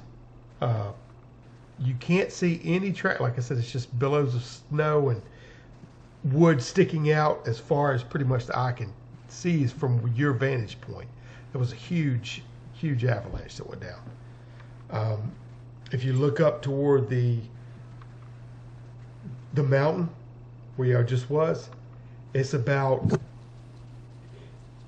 in fact, the ledge of, you can see the little shelf that you had once stood on during that battle, and it is actually not that far away from the bottom of where the avalanche landed. You could, theoretically, it looks like you could walk straight up that avalanche and, without much trouble, get onto that shelf. Good Lord, that was a big avalanche. Yeah. Yeah, it looks like it all just right there at the end, because it wasn't a continual mountain slide, but it kind of piled up right there. I kind of want to find Victor before we move on. Because he kind of disappeared. At least confirm whether he's dead or alive. Might be useless, but he's still one of us. Oh. Okay. What you want to do, Orca? Yeah, we need to find him. Okay. The vulture's still over there looking. Cringer's still laying there. If y'all go off. Okay. It's funny because he was rolling so well, and y'all rolled so well searching for him. He rolled so well getting away. How far, when you saw where he ran to, right? Mm-hmm. So tell me where you're going, in what direction, northeast, southwest, because I don't want to make any kind of assumptions. You want to go in the direction that he went? Yeah. Vaguely in the direction. Okay, try to... Okay. You head in that direction, and not that far out, do you see what appears to be on the horizon just the top part of a tree? It looks like a bush from where it's standing, though. Even though a very, it's obviously wintertime. But you see something that looks like a big koala hung to it. And the closer you get, I don't know if you're saying anything. I don't know what you're doing. I can't read your mind, so you have to kind of fill in the gap. No, I like... But that's what you'll see off in the distance. So like you said, like what is that? I'm gonna go check. I'm gonna go check on. I'm gonna keep approaching the tree, the koala looking thing. I want to see what it is. I'm still looking for Victor. I'm probably calling his name if you do. Victor, where you at? Try not to keep it too loud. I don't want to alert the entire world of where I'm at. Yes, I'm here. The voice is kind of going across the snow. It doesn't travel all that well, but that's what seems like he's saying from that direction. Yeah. How well do I discern what direction the sound's coming from? Because I'd like to go towards the sound. Yeah, that's what I'm saying. It's coming from from what you see, and you get closer, and you see him. He's already treed himself up in that tree from the avalanche, and that tree happened to hold, had good roots, and it was at the end of the tail end of the avalanche. So he's clinging to that branches, and he's shivering like crazy. And the sun is bright and everything. It looks like he's toasting him up. You can tell he's frostbit. There's he's got an icicle booger hanging down, and he just you know what I mean, like that. Yeah. All right. Well, I'm gonna get your coward ass down here. And you're gonna give him a full body massage, right? No, I'm gonna give him a full body massage. I will assist him in walking. Play me like a drum. Okay. I'm gonna kind of rub his arms. Throw my arm over his shoulder. Yeah. Try to warm him up. Just rub some vegetable oil on his arms and stuff. Okay. All right. Hey, that's gay. Yeah, Crisco pig. All right, you help him down, and he's shivering and stuff like that. And you can tell he's Anyway, he goes. So where's Cringer? That's what he's saying. I'm gonna give him a sullen but angry look. Dude, Jack slap him. Solemn but angry. You gonna give him a cross look? Yeah, I'm. I am. Cringer didn't make it. If only you had taken him with you, he would have lived. Okay. Well, you can play your own character. It's kind of like Gollum. Yeah. Go ahead and have a conversation with yourself. I'm sorry. I was scared. My precious. My precious life. Why did you leave Orko's precious? Anyway, you do that. You warm him up and whatever like that. Little toasty warm all over. All right. So as this happens, he wasn't that far off from where y'all was. About a 30-minute walk through the snow. Because like I said, that thing, the avalanche dumped itself right there. But he made it out just in time. So anyway, where y'all headed? Back to the where? We're gonna head back to the encampment, like the where we had set up, our makeshift ass camp at the bottom. We still have a mission to do. I think I'm gonna call it for Orca. Okay. I've kind of. You gonna take Victor's nose and rub it into Cringer? Yeah. See what you did. I'm going to make Victor. I'm going to make sure Victor feels extremely bad about what happened. Okay. Well, I hope you don't have a confliction in your soul doing that, since you're playing both characters. No. Yeah, by all means. I'm sorry. Yeah, throttling, dude. Just bend him over like John Wayne did to old girl, and just in McClintock. Just give him a good thrashing. Well, I see both characters as parallels. Blaine's brave. I know, dude. Off the mountain. Victor, absolute coward. It's funny how characters develop in a game like that, even from the die roll, what they would do, Mm-hmm. So anyway, you guys are back there, and obviously he sees Cringer laying there in the snow, just half covered up, and I guess I don't know what you want to do, just cover it up. So, but there's too much snow right now. So you might want to put a marker there or something. I don't know. I guess you could eat some more wolf. I'm putting a lot of words in your mouth. No, I'm sitting here thinking. I'm sitting here thinking. I'm gonna sit Victor down. I'm gonna feed him some of the wolf meat that we had cooked the night before, and Tell him it's Cringer. that's actually pretty good. I like it. Thanks a lot. We were eating Cringer. We didn't have any choice. he has to suppress a gag reflex. By this point, it's like the Donner Pass y'all are camped out at. At this point, the Donner Party. At this point, I've carved the giant wolf. I basically got like myself a little wolf schmuck or something, whatever you call it. Over schmuck, some culottes. Yeah. I'm gonna drape that over. You got a skort that over Victor. Let Victor get his energy back. I'm gonna let Victor get his energy back, so that we can continue our journey. And while Victor's eating, I'm gonna talk to Orca. We should find a place to bury Cringer now that it's day. Like I said, there's nothing but snow on the ground. I would give him a Viking's funeral, like they did Darth Vader. A burial at snow. Yeah. A burial at snow. Okay. Fire.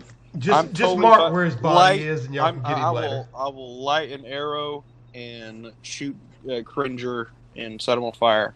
It is okay with me. It's your cat, man. You tell me what you want to do.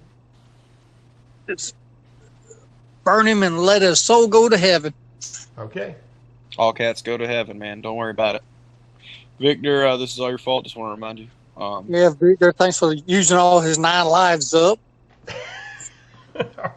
All right. Y'all do manage to set him ablaze. You put his body over your campfire before you leave, and he starts lighting up. To the dismay of the vultures, just eyeing you. Mm-hmm. But are you leaving right now? After you say your words? Yeah. Let Orcus say his piece before we leave, and me and Victor are gathering up supplies. What left we have, so that we can start heading on. When you're walking away, be revenged. When you're walking away, you see the vultures circling down, and they kind of land and hop closer, but they don't want to get too near the fire, right? Yeah. They got to wait till the barbecue's over. So you guys head out toward the mountain, I'm assuming, or where are you going? Yeah, I'm going back to the mountain now that the avalanche is pretty much taken out most of the people that I can see. We're just gonna kind of go up, follow the path where we were before, and head towards the encampment up above us. Which can I see better now? Can I look to see exactly what it is that that we're walking into now that it's daylight? You see. I mean, the snow is all billowed and clumped in big chunks here and there and tossed. It's broken away. A lot of it's really hard and crunchy, especially the closer you get to the mountain. The snow had stopped falling, so there's no white powder, or anything on top of it. And it's sheer, but you hear the crunch. The sunlight's coming down. You make your way up relatively easy. If you get, Victor on his hands and knees, you can use him as a step up to get to the next, to that shelf y'all were on, the walk around shelf. And you get that, and that's relatively pretty clear. It's like it dumped right up to that shelf that avalanche did. Yeah. So if y'all, and this ain't no problem for Orca, obviously, but when you and Victor make it up there, y'all are standing on that shelf that you were at, and you even see that little chunked out, 25% of the shelf chunked out from where he kicked that boulder off. You didn't see any of the Vikings. You didn't see any of the men. You did, however, see one spear, one javelin shaft sticking out of the snow. I'd like to take that with me, okay. Just in case. I'm gonna have to roll to see how strong you are. Okay. Actually, you got a good strength. Okay. After some tugging, you do break it free. All right. But it feels like you were breaking it free from anything. It felt like there was a hand still that was tugging on the other side of it. Kind of frozen to it. But you got frozen to somebody's hand. Okay. Yeah, you got it broke free. You got strength of 16, so that's pretty good. And y'all make your way up. 2. Now that one that javelin you brought down, Orca, that was covered up in the snow too. So anyway, you got 1 javelin there. Now I'm gonna say you had your. Let me see if you kept your weapons with you, Blaine, because you got tossed around quite a bit. Yeah.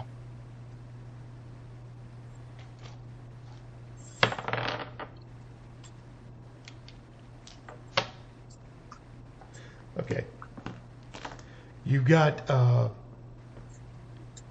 your bow, but you're missing your arrows out the back. Say for 2 of them. I have 2 arrows left. Yeah, 2 arrows left. The rest of them spilled out during your tumble, and you had a dagger. You still got that dagger. Okay.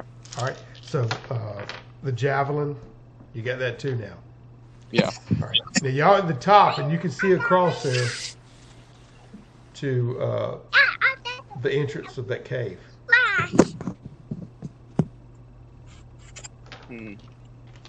So we see the entrance of the cave is shoot. Yeah, it's unblocked as a matter of fact. And there's nobody around. Is there anybody around? You know, is there a way to roll to see if there's anybody around? Yeah, you can search. Yeah, you can try to perceive something. I'd like to roll for perception to see if I see anybody or anything else around us, or if this is just like an empty encampment. Okay. What you do see, you don't see anybody. It's really clear, but you do see off into the cave. You do see looks like the glimmer of a torch head, like deeper down, like the flame, basically. What would look like a flame, kind of wafting along the backside of a cavern wall. Okay. So you do catch that. Other than that, you don't hear any sounds. You don't hear anything.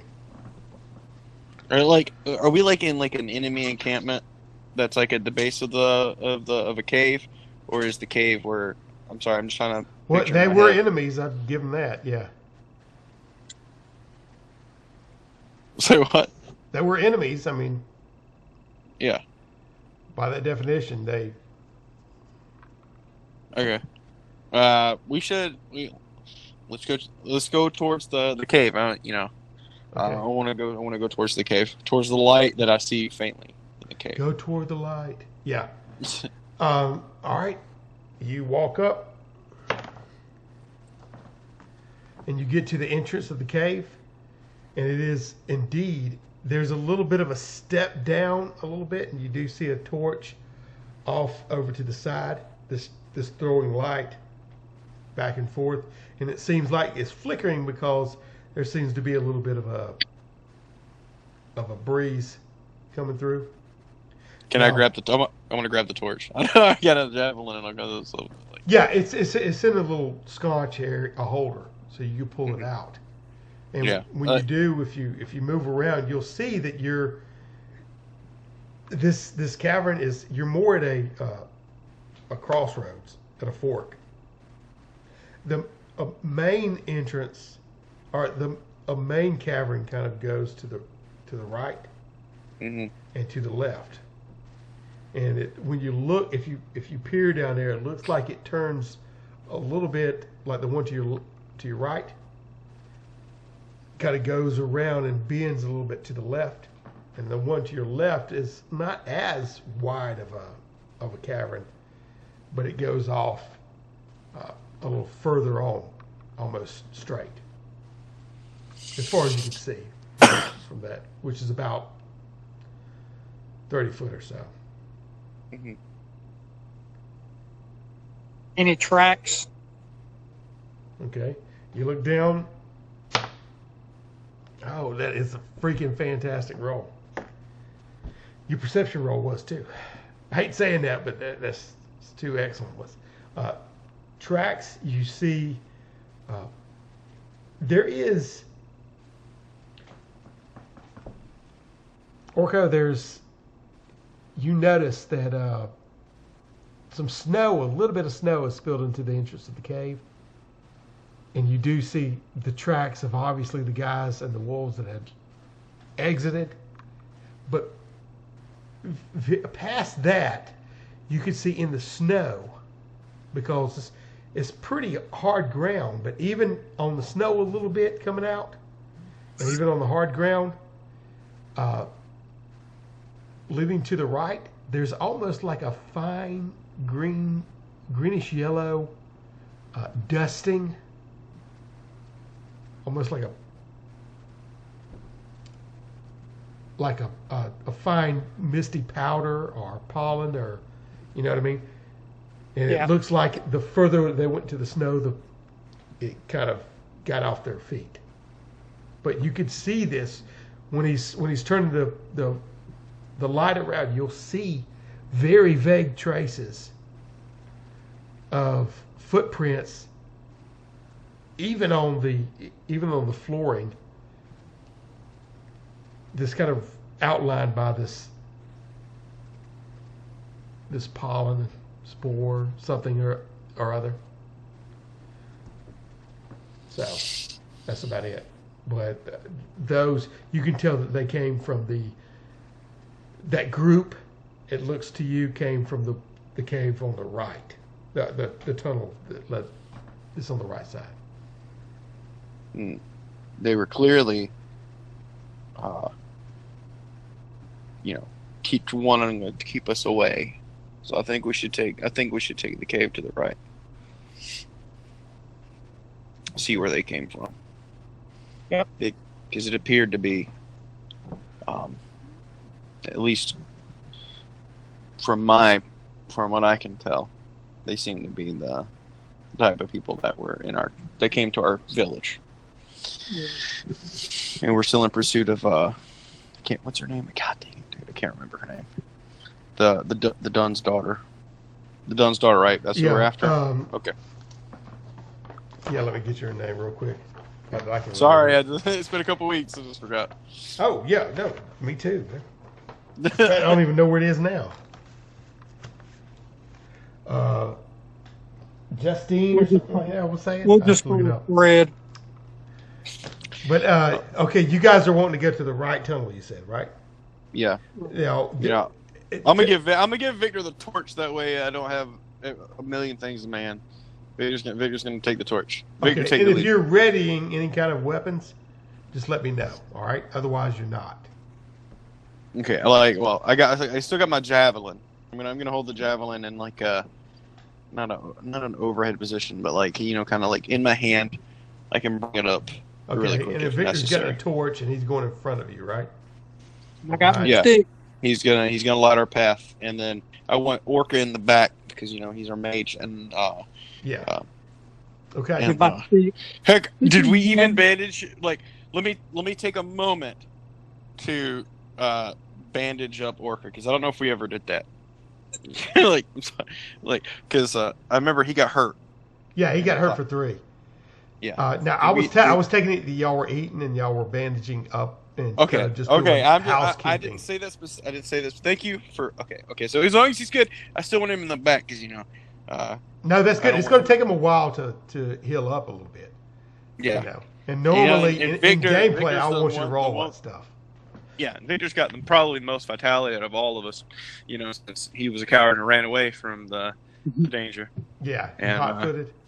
Yeah, I mean, you're all kind of warmed up a little bit, and I know, but still.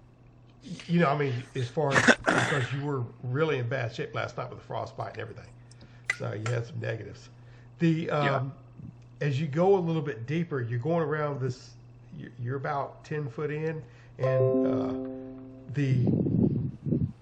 the path, like I said, arcs off to the left a little bit as you go around, and it's a natural cave, right? And there seems to be another when Victor's coming in there with the torch. It illuminates and opens up into a natural, like a cavern. It terminates in a natural cavern, and let you roll a perception roll. I'm gonna do this as a group, okay? The best perception, because I know you're Okay. all straining and looking. Oh, very good. What you see when you walk in there, the light goes across, and you see another place to hang the torch in the room. Well, it's not a room; it's more like a cavern, right? But there is some boxes and some overturned areas that looks like they were. There's a little bit of a fire still with the embers burning. What was a fire there? A little bit. You can smell the smoke. The arid smell of the smoke as it had kind of built up in that. In the cavern itself. Yet it seems like there's a couple of smoke holes that leads out. Natural ones, ironically, leads out and kind of vents that area. But that's not really the main thing that stands out, because in the center of this room you see a reflective surface, and you think initially. In fact, Victor's the one that speaks up about it and points it out. What is that? And then you know what? And you see a pool kind of in the middle of the room. And it not only is there, but it has a greenish glow to it, almost like underneath it. There's water, but below it is kind of like a greenish glow. What are we looking at? It's crazy. Yeah. Well, not only that, but there's natural growth of mushrooms that are peppered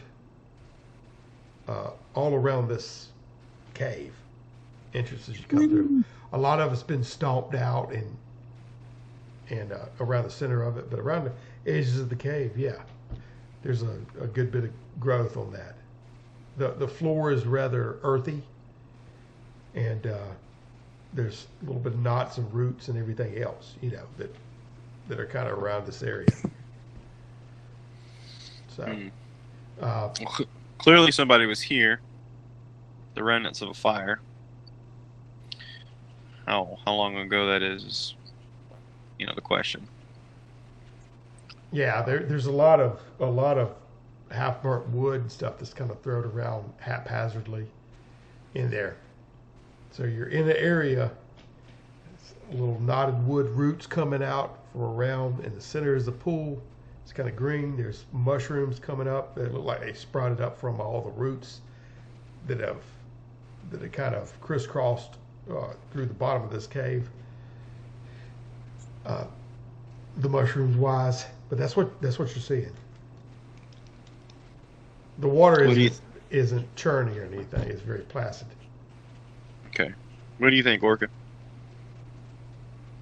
Well, the mushrooms will make some tea. Well,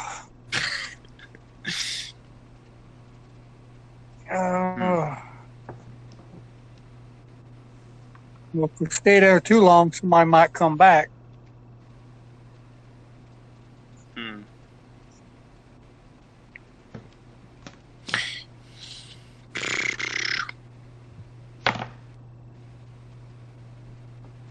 Okay.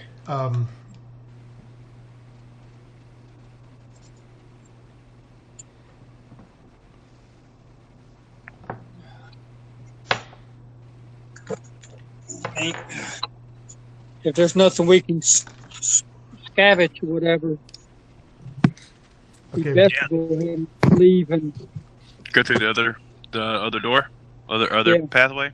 Victor takes his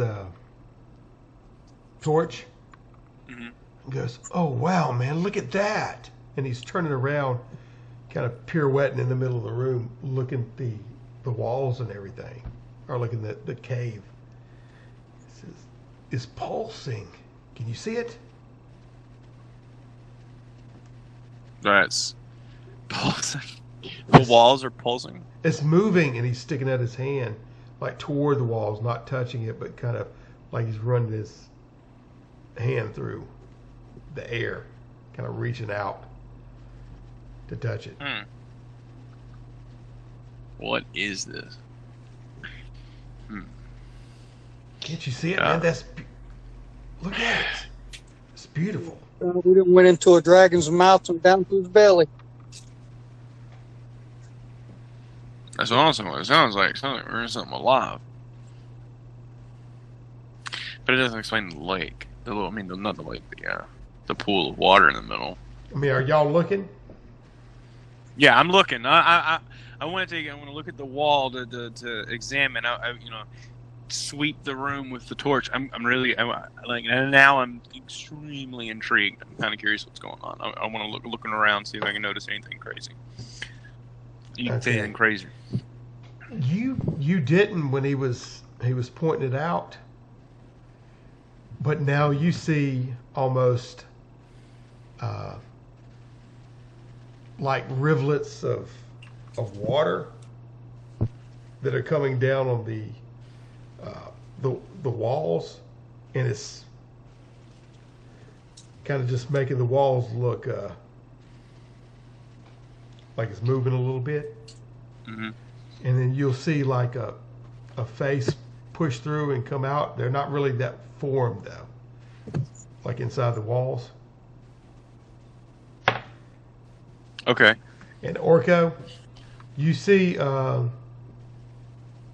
Blaine kind of looking at it and getting wide eyes too. And you didn't see anything either. But when you turn around, you hear a chirping sound, and this little squirrel comes out of like a little alcove in the wall and runs down it, and then runs up and sits and perches, and then runs over to another area, and it's like he kind of disappears in the wall, and he'll pop out and run to another area and go back in. And so you're kind of spinning around looking at this, following this. That's what's going on. Do you see that, man? Okay, what are y'all doing?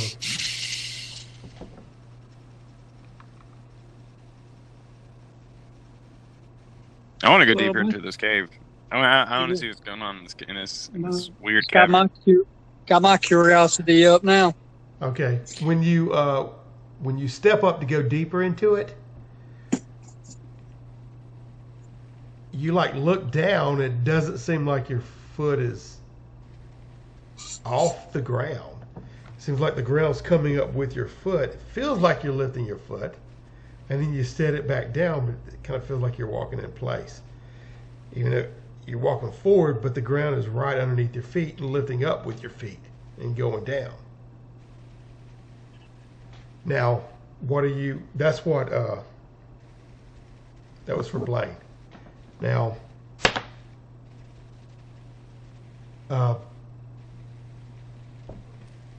Victor is moving the torch around and gets it a little bit in his face and goes like that, and it pops a little bit. And he shakes his head. He looks around and he goes, "What was that?" And he looks over and looks at Blaine, kind of walking in place. And Orko, you see that squirrel disappear into the wall, and kind of the wall close up. It's not a hole anymore where it went. So, but it looks kind of like a normal cave to you, and you know when you look around, you see, as far as my first description, you see Blaine sitting over there walking in place and like taking big steps and looking down at his feet. Are we hallucinating? Let's feed him mushroom. Now, at this time,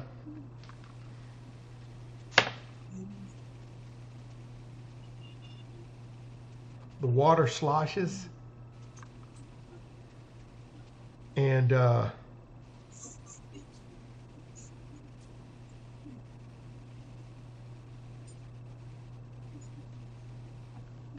Let me see who sees this.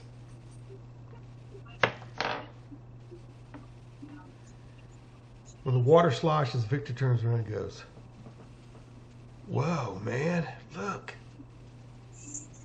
And the green underneath it swivels a little bit. Okay. At this time, Blaine, when he says, "Whoa, look," you turn around and look. And you see Victor over there kind of reaching out toward the water, like standing beside it. Mm-hmm. And you just see him putting his hand toward the pool. The pool has a green underline, but he's standing there. You're not necessarily as close as he is, though. But when you look back down at your feet is not connected to the floor anymore. Like I'm floating? It's not not like you're floating. I just mean like it doesn't have that perception. It seems normal. Okay. Yeah. Now, Orko, you the same thing ever since the squirrel creature disappeared. You turn around and look at Victor over there, who's, man, look at that, watch it, and he's doing his hand like that, and he'll laugh a little bit, and he'll pull his hand away from it, and then he'll put his hand toward it a little bit. Yeah. It's following me. Look at it. And then he laughs again. He'll giggle and put his hand toward the water again. Come here. And then he'll pull back. And he'll put his hand in. Can Blaine perceive what it is? You want to walk over there? Yeah, I want to walk over and see what's going on. Okay.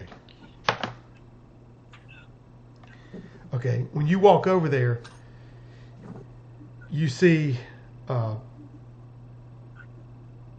it looks like, okay, like a lava lamp? Yeah. But you see a bulbous green thing in the bottom, and it is indeed more moving toward Victor. But it's not coming out. He's acting like it's coming out. Almost. The way he's acting is like, whoa, look at that, and laughs again. Go back down, Orko. You're seeing the same thing. Victor's sitting there doing that. You I guess peer in there too if you want to. You're seeing the same thing that Blaine's seeing. Just that puddle. But it is kind of, it's like the lava portion of it is more going toward like an attraction toward Victor and y'all three, right? Yeah. So we need to get the hell out of here. This place is trippy. Victor is going nuts.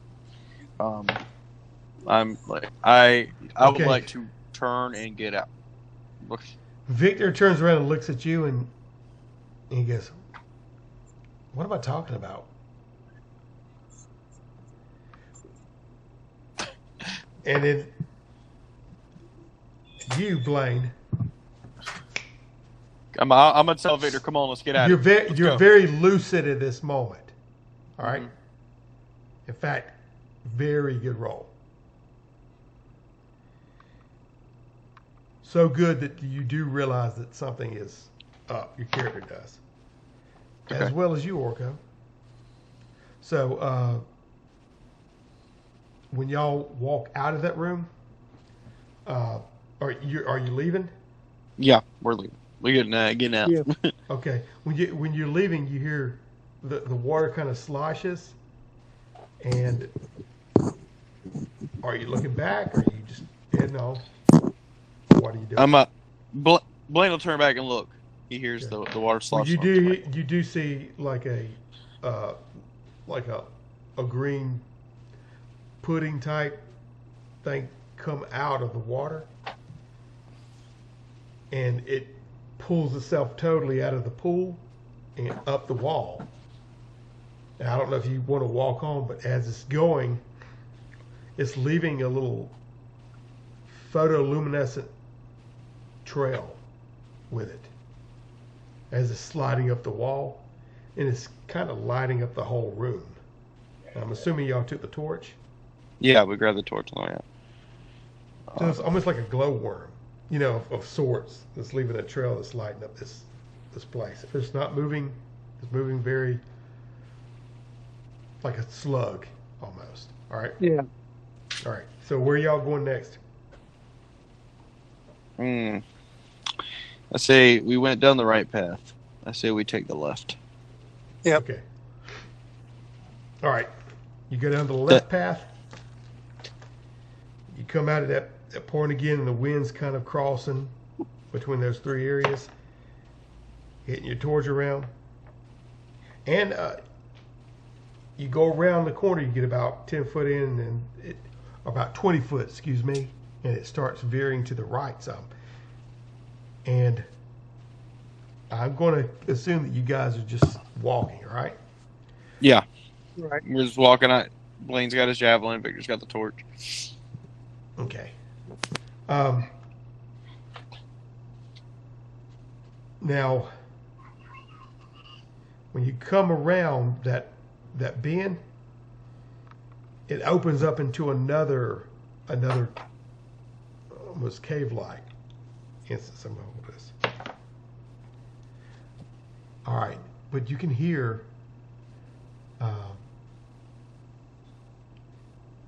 whimpering and squirming, and not from this little area that's at, but it seems to be it's like you come into the same kind of cavern, but there's another tier of this cavern that opens up into a higher cavern.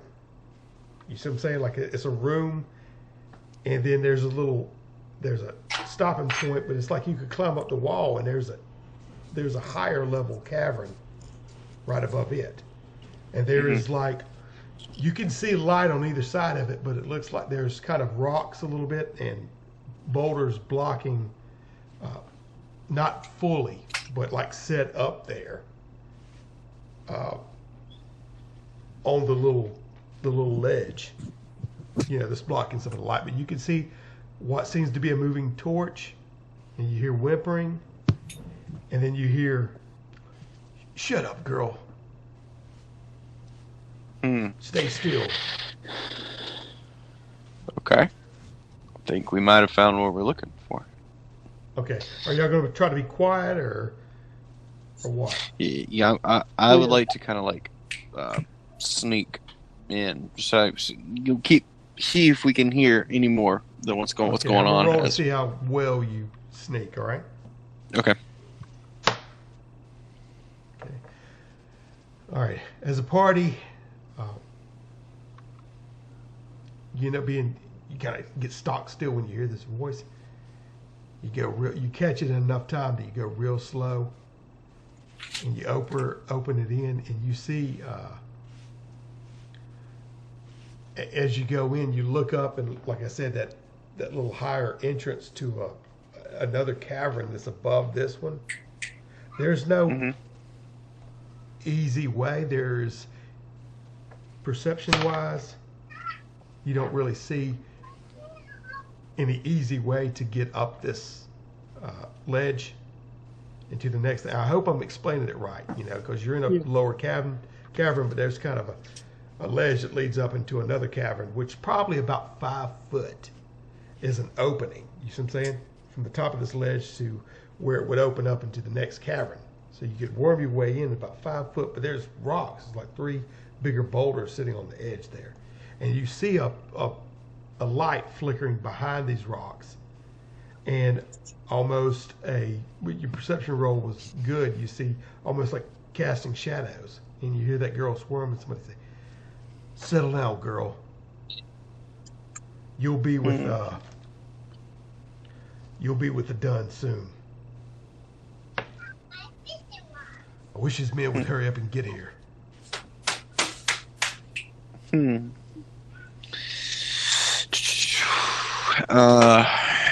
Trying to think. I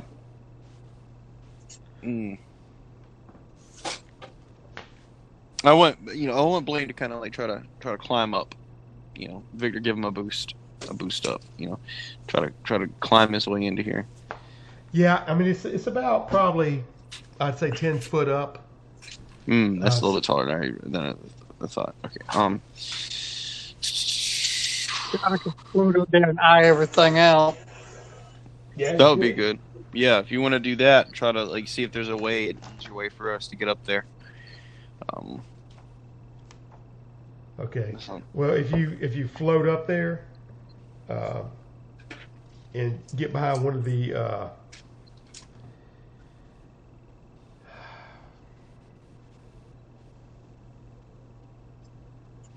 behind one of the boulders, you can see two of these men that you recognize. I mean, not recognize, but they look similar to the ones that y'all fought on the ledge. Okay. And she's bound and gagged, and she's squirming, and she's like I said, bound in the corner, and you recognize her immediately as Jaundice or whatever her name is. As your Dun's daughter. And he says, Dun Torkelson will like this one. She's a spirited thing. And the two men kind of laugh. And one of them kind of gets gruff with her and says, sit back. You better like it too. You better play nice. Otherwise he'll have his way with you. That's what my wife said to me on our honeymoon. There you go.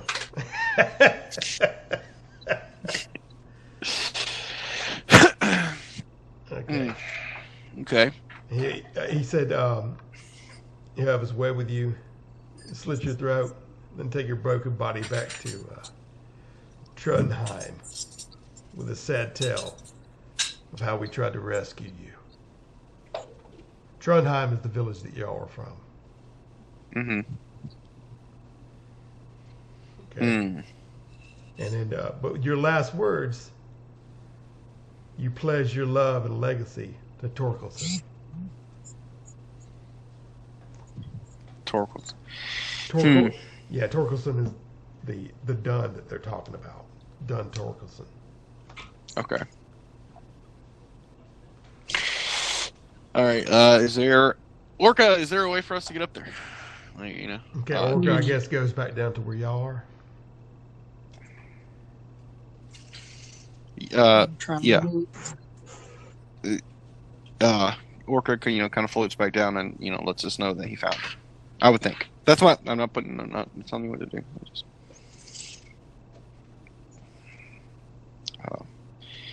trying to think.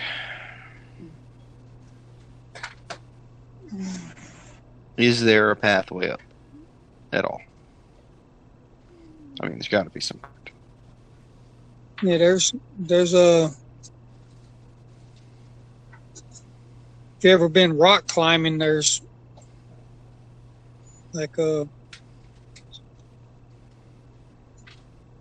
rocks that they've used to climb up there. Like hand hills? Yeah. I can't think of it. It's like if you ever go rock climbing, there's them little. And there's two guys here with her. All right. Yeah, that's what he saw up there. Okay, that's what he saw.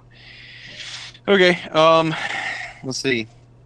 I guess I'll attempt to use the little holes to climb up with Blaine and Victor. See. Or we can find somewhere to hide down there and make a noise and at least get one of the guys to come down and jumping. Yeah, they're clearly working for somebody. So whatever we do, we need to try to keep at least one of them alive, so that we can find out what's going on, who they're working for, what they're doing. That's the plan. Why take her? Otherwise, we're gonna get. Even if we got her and take her home, then it was gonna stop it from happening again. If we don't understand. Whether it's just a rival neighboring village or Peach and Bowser type crap, who knows? Okay. If we could do one, then the other one, three of us could take them on. That actually sounds good. Why don't we try to see if we can set a trap, get one of them to come down, grab him, and use him to lure the other one down as well. Mm-hmm. Or You're the one. Put his clothes on, and then the other guy think one of us is him. Mm-hmm. Who's the most charismatic out of the three of us for something like that? I'm just a floating dwarf. I know it's not you. I don't know what Victor's charisma is. Oh, Victor's charisma is 13. Yeah, he is the most charismatic. He's the most charismatic. Yeah. You're 10. He's 13, and Orko's a 7. Okay. Well, why don't we Orko, why don't you how can we possibly lure one down without the other? I'm assuming they're next to each other, or at least close enough.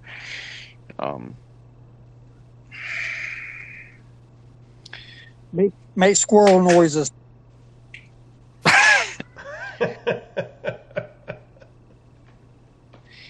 Okay, we're standing out here.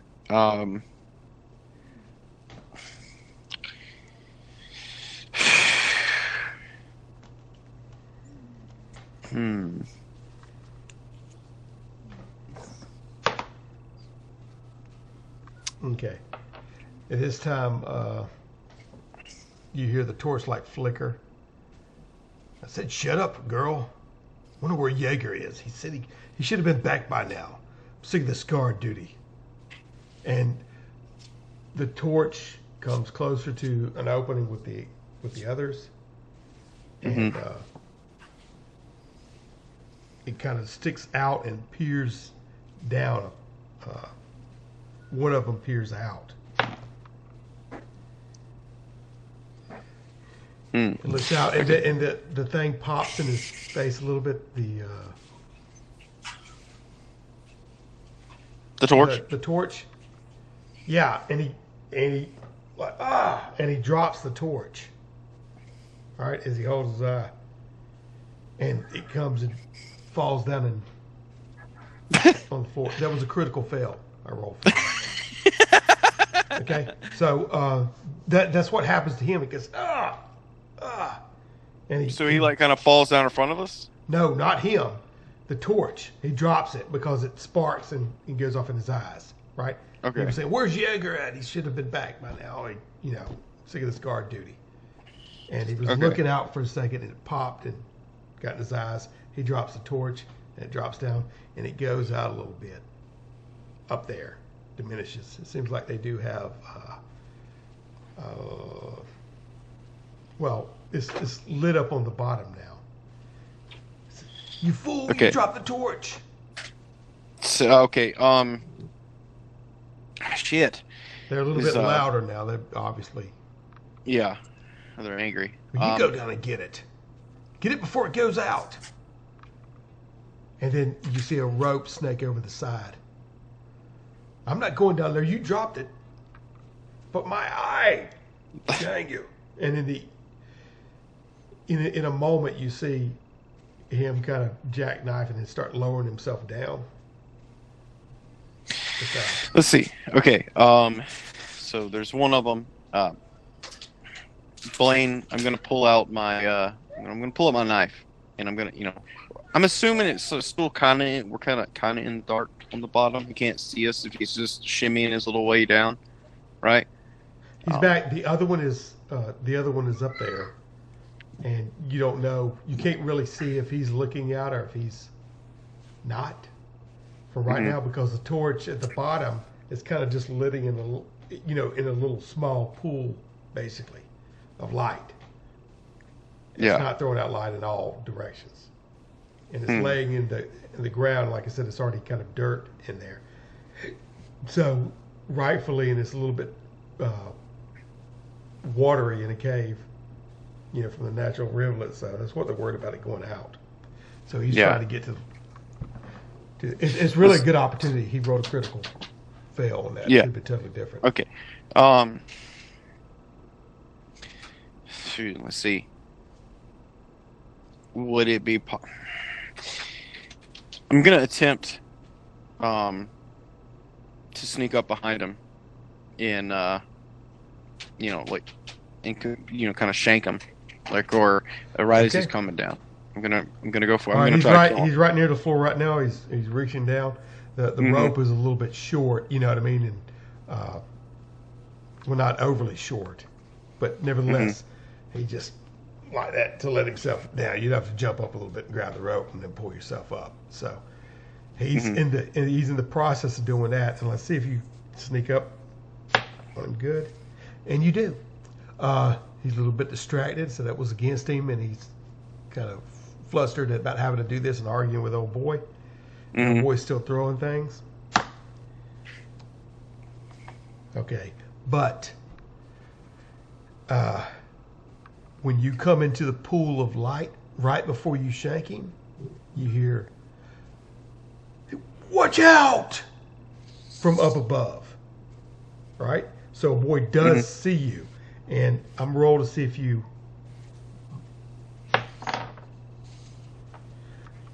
Your knife slides into his back area. And hold on. You hear oof. All right. You just hit him for 4. All right. He crumples like that, and then he falls down, and he's trying to spin around and get back up. The guy up top is still yelling. Now, Orko, you see this. Victor's over there. You did your move, which was a free attack. I want to see rolls now. All right? Okay.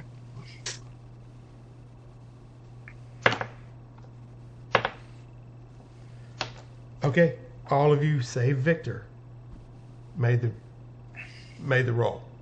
So it will be you two, the other two, and then Victor. So that was a free attack you got on him because you rolled stealth to get up there, okay? You just triggered the little alarm, and old boy knows. But he's still got to get what he's got to get if he's going to be attacking at all. And the other guy is trying to reach and grab for something on him. You've obviously put him back down. He falls down and crumples and gets back up. And it is your turn either again or you, Orca. Which one of y'all want to go first? I can handle this guy. Orca, can you attempt to get the other guy? Because I don't want you're the only one that can fly, and I don't want him to get away with her while I'm dealing with this. It's like Peter Pan and Superman and yeah. Well, yeah, I mean, you got to give credit where credit's due. I still got my little knife, so I can stick him. Okay. I'll even throw you Victor's dagger. Victor, give Orca his dagger. Oh, yeah, but that's going to take a move, and Victor won't be able to go until after everybody else does. That's true. I mean, not unless Orco uses his move to go over there and get it from him. You know what I mean? That's the thing. Yeah, that makes but sense. But he's already got something on him, so he's got. He's good. He's good. I don't know so, okay, the dude that you stuck goes down with a howl. Okay, and when he hits, he crumples, and it looks like he's twisting a little bit on the ground, and he's turning back around towards you. And you going first, Orco? Yep. Okay. Now you're flying up there to him, right? I know the guy's distracted watching it all happen. Okay. As you're flying up, and you fly up into the face of and this guy get closer, it's kind of dim. But what you see lurch out at you when you're coming up close is kind of weird. You've seen this guy's face kind of elongate and snarl, and you're seeing this too. You're all still in mid swing, both of you right now.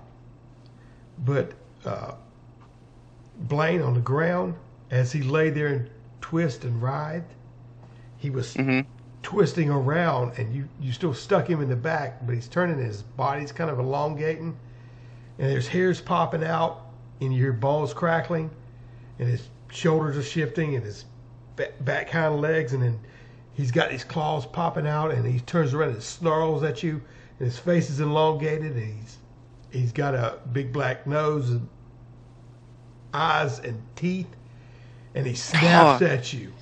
All right?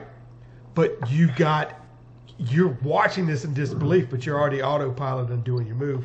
And Orko, you're seeing this too.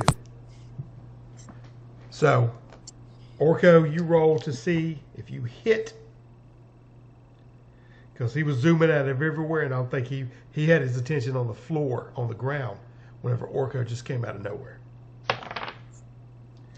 And Orko sticks him with that. Where did you, when you stick him, there's going to be, basically he's lunged out with his chest and his side, so you'll stick him in the chest, and he starts, in surprise, he turns around and looks at you, and his eyes dilate, and he snaps. But I'll get back to that later. Now, what are you doing, Blaine? Okay, so this dude's clearly turning into a wolf, right? Like, So but you were going to hit him again with a knife automatically, like you stuck him, and before he gets up, stick him again, or what? I want to try to knock him unconscious. I don't want to kill him. You know, I'd like to bind him. I got him stuck, so I'm going to hit him really hard in the face, as hard as I can. I'm trying to knock him out. Basically. Okay, you got a 16. You're trying to do a knockout roll, which is a pull punch, which is going to be more of a control thing, which is going to be a negative to that happening. Okay? Okay. Just to let you know. I'll still give it a try. Okay, that's fine. And he's in mid-transformation, too. Yeah. Okay, you did it, bud. Well, I mean, you hit him. Not say you knock him out. I'll see what you do, all right? Because you got to jar him a little bit. Okay.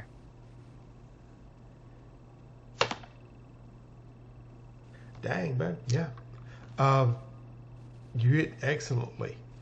And when you do, he's turning around, and he's in mid-change, and his snout's starting to come out, and you take the butt of your... you explain to me how you knock him out. Okay. All right. So instead of, I pull my blade out, and I'm basically going to use the hilt of my blade to hit him as hard as I can in the head. Sort of like a stabbing motion, but with but with the bottom of the blade instead. Okay. When you're doing the bottom, it hits him in the face, because he turned around and he was quite surprised he got stuck. Last thing on his mind, and he starts, like snapping back and changing, and turns around, and he meets your fist right in his face, and the blood kind of just like a bloody nose. Yeah. And, especially when you hit a dog in the nose, whatever it goes, and he goes, and then he falls back, and his head rolls over, and his tongue lolls out, and he happened to roll back onto the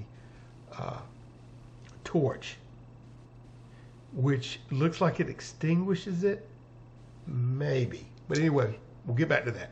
Whenever you're up there, Orko, it is their turn, and then Victor gets to go. But one of them you have successfully cold-cocked for now.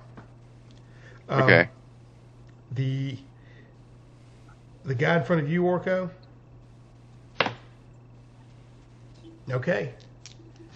He snaps at you and hits you. Okay. He hits you for a 2. Thankfully, you've gotten your hit points back, save for 1. So you got 2 of them back, except for 1. So you were down 1. Now you're back down to where you were, and you have 2 left. Okay? So he hit you for 2 points and snapped at you, scarred up your arm. You pull away. Quite surprised that he did this transformation when you stuck him in the shoulder and he snapped at you out of reflex and caught you.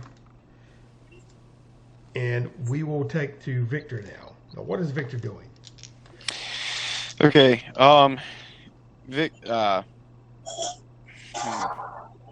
I want Victor to, okay. Is it possible for Blaine to give him a command on Victor's turn, like to tell him to do something, or is that I'll would let that that be a free action, like you're saying, you're talking or whatever. Like one free action, yeah. Okay, yeah. I want Blaine. Basically, Blaine is telling Victor to, Victor's got Victor's got the rope. I want Victor to, try to go and bind this unconscious wolf person dude thing. So you're just screaming, "I need a rope!" I need, yeah. Bring me a rope. That's all you have to say. Okay. All right. Oh my God, dude! Dude, tell me he did not fail to bring me a rope. Oh my God. No, he did a critical fail again. I'm not even joking, dude. So this dude, and it doesn't. I really miss Granger. He did. He did. He we he is so petrified. He drops the sack he's carrying and the torch that he was carrying. So the little bit of light y'all had is now on the ground too. So it's darkened really quickly. All right, and he dropped his pack and he's going through it trying to find it, and the torch is catching the pack on fire. So while he's doing it, all right, so it's flaming up on him and it's catching his own self on fire, and he's trying to pat himself back and he's falling on the ground and trying to roll out. That's what is going on in his little corner of the world. Now we go back to you two, all right? Okay. You hear him screaming and whatever like that, and he's freaking out. Well, I'm going to turn my attention. I have 2 arrows left. If you can give me some light, I can try to shoot an arrow at this guy up there. Weigh my stick where I can give you some sparkles. Yeah. Okay, so you want to go first, right? Yeah. I mean, you want Orca to go first or whatever? Yeah. Will it? I don't know. Would it take a turn to like prep? Since it's a bow and I don't have it out, I still got. I figured it would probably take a turn for me to ready my weapon. To shoot an arrow. I'm saying you have it in mind. You already cold caught him. You were saying, "Get him like this" or whatever like that. You were. Yeah, it's preemptively. I was immediately turning to. You're doing like that to ready yourself. Okay. So okay. That's what you, yeah. I need Orca to go first. I need enough light so I can see because I don't want to accidentally hit him. Okay. You gonna do that, Orca, or what? Alakazam. Okay, let's see if you don't roll a critical fail. It's not Victor, that's for sure. Okay, listen, you do it, but it's very kind of minimal. All right. Alakazam, and you're standing there, and you're whatever, and it's like you seen that movie Peter Pan where Tinkerbell's going like that. That's what you're seeing coming down. You're seeing a trail of fairy dust, sparkly light coming down from the end of this thing. Okay, and he's shaking it, and it's like Tinkerbell. But oddly enough, since you're underneath him, RJ, and you're pulling up, it's almost like a tracer. Okay. You sure what I'm saying? Mm-hmm.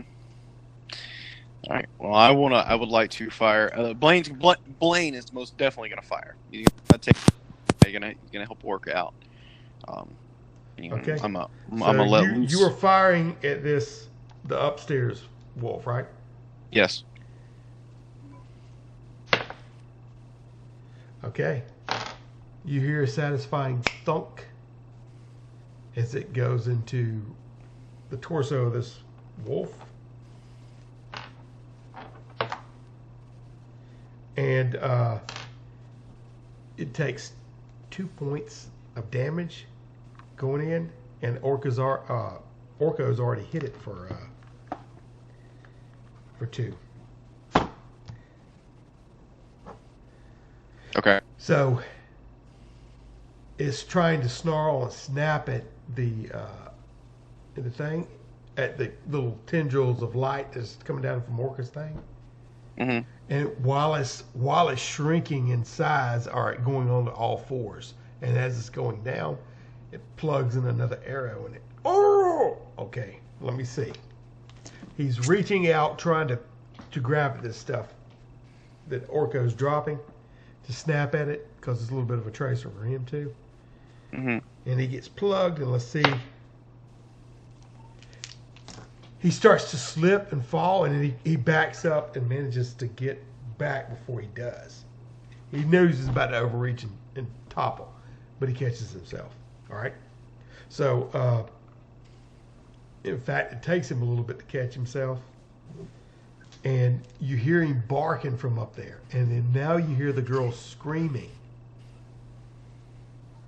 hysterically, even though it's muffled. All right. So what are you doing? Okay.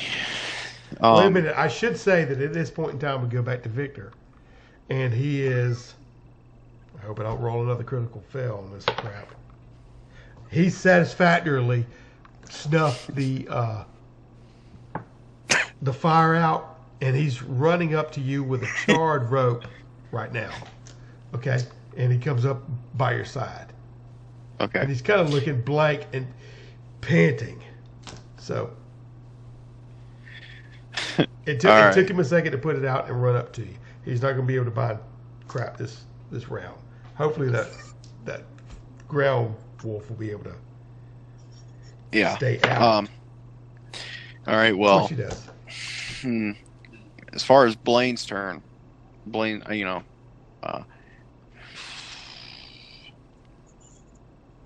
so the dude up top officially, finished transforming, and we hear a scream, right? Yeah. Okay. Just want to make sure. I want to take the Blaine's. Give me the rope. You inept dumbass. Only give me the rope. I'll tie him up myself. Blaine's gonna take the initiative to tie up this bottom werewolf. Okay. He's still under. How you tying him up? Just give me a quick. I'm gonna hog tie him. Gotcha. Okay. Sounds good. You're doing that. Now, what are you doing, Orko?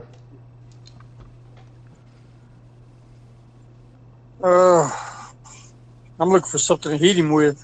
Now, you still got your knife with you. In one hand, you got your little twinkly stick in the other. Yeah. We need to try to take out that one on top. How are you gonna do that? Fly behind him and stab him, I guess. Direct approach. Okay, you're trying to jockey for a good position to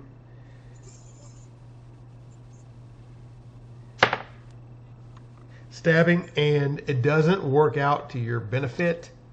Right. As you're trying to get, because he's in between the boulders, as you're trying to get over his head, he snaps at you and hits you. Bounces you off of him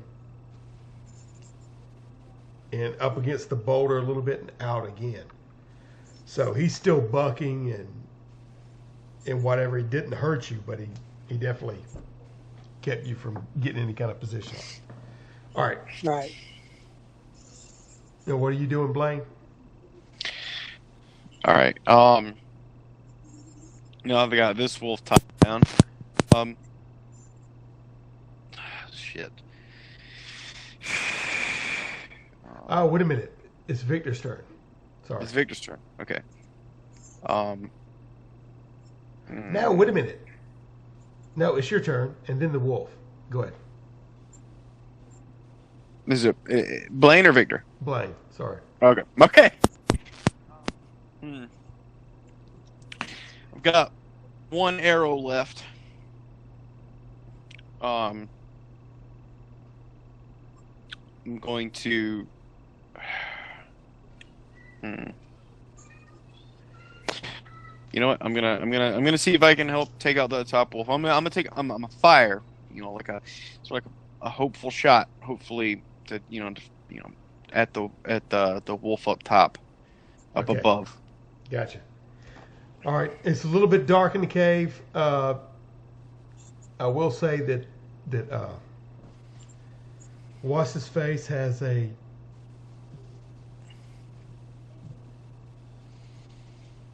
he put the what do you call that thing? The torch out. Mhm. And put himself out. At this point in time, this creature on the floor it's been hogtied. Mhm. Have you ever smelt burnt hair? Yeah. Okay, you got this bow and arrow and you're looking for a shot. And all of a sudden, like the light from heaven, light just kind of opens up. And you see a clear shot to this wolf.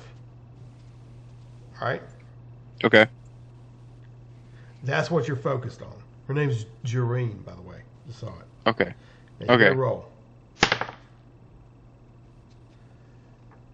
You roll, and it skitters off and hits the boulder. Mhm. Luckily, Orko had already bounced out of the way, and from that area that he just rolled up and hit, and then the arrow hits, missing the wolf, and the wolf had pulled his head back in. And Victor is screaming now, and that light that you saw just lit up gets even brighter, and that smell that you smell is flaming, and now you hear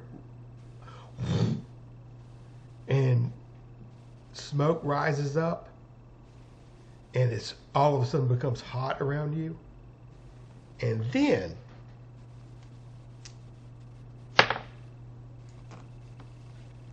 you hear a howl right at your feet,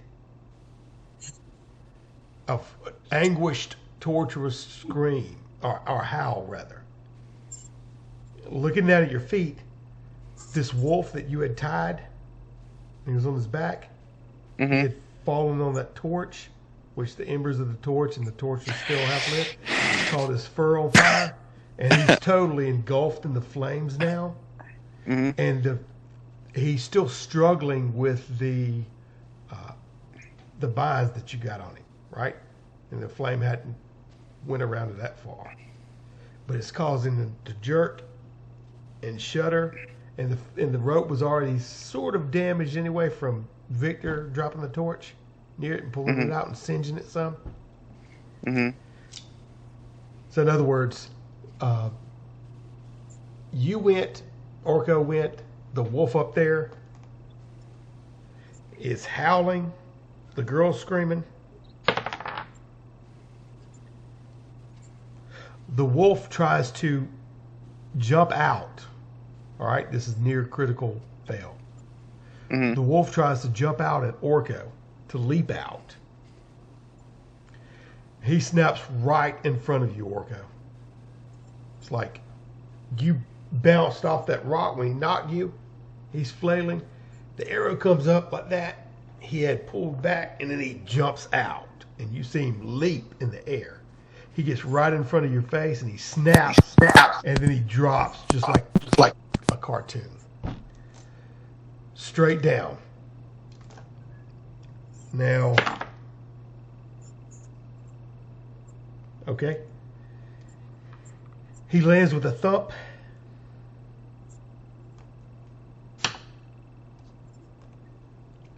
Takes 1 hit point of damage. Oh, he must have been almost dead. No, it's just this is what he took. Oh, okay. It's not that he has one left. I'm just saying he adds another one. Another one's nicked off of his. Okay. Okay. Sorry. All right. And he kind of crumples a little bit, and he's starting to get up. Now, Victor sees this, and it's kind of right beside y'all. All right? Right over to the right when this is happening, because he jumped out right over your heads and to the right of you, and he lands in a crumpled heap. In front of you, this other wolf is catching flames like nobody's business, and it's now Victor's turn. What are you doing, Victor? Victor's gonna run in true coward fashion and jump to grab the rope that they had used to climb down, and he's going to make an attempt to dash up the rope to get up there with. Okay, let's see if he does that. Okay, yeah, that's what he does. He runs and he's trying to scramble up, and let's see if he can do it. Okay, his feet is kicking into the thing, and it's not that he's slipping so much as he's getting no traction. All right, he's running too fast to pull himself up like step by step. He's a little bit over eager, and he's running in place almost on the rope. Now, what are you? It's Victor's turn now. It's you two guys' turn. All right. Okay. Victor. No, it's Blaine's turn, right? Or is it Victor's turn? Blaine, right? Well, Blaine or Orko. Victor just went trying to climb the rope. Yeah. Blaine's gonna follow Victor's lead. You know, to get up. This place is bursting into flames. We got to get out of here. But before, Blaine will. What Blaine's gonna do? He's gonna run over and retrieve his arrow from the wolf's body. That's still there. I'm assuming he's still stuck. I want my arrow back. He's gonna run over and shake Victor, and he's gonna fall off the rope and then climb up himself. No, so you're running over there to retrieve that arrow, right? Okay. Yeah. That was okay. So he's just around, and he's crumpled, and he's trying to get up right now. Okay, at the moment. Yeah. You reach him. You grab that arrow. Let's see. Hey, success. You grab the arrow and you yank with a kick and you pull it out and you hear him howl again and he takes another point of damage. Okay. All right. So, okay. He's howling, he's turning around, he's snapping at the thing. But first, Orko, you go.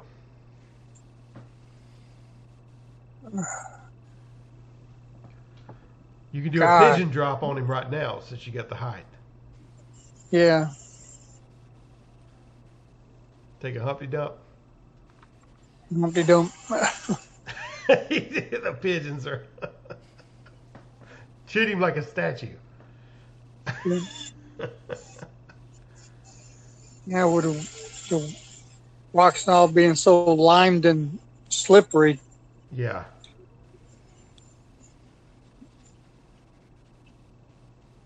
And me being small, couldn't pull him up. I think I'd go in there and untie the woman. Okay, so you're flying in there right now. Okay. Yeah. Okay. At least. It's pretty dark up in there when you fly in there, but you can hear her distinctly where her screams are. Okay.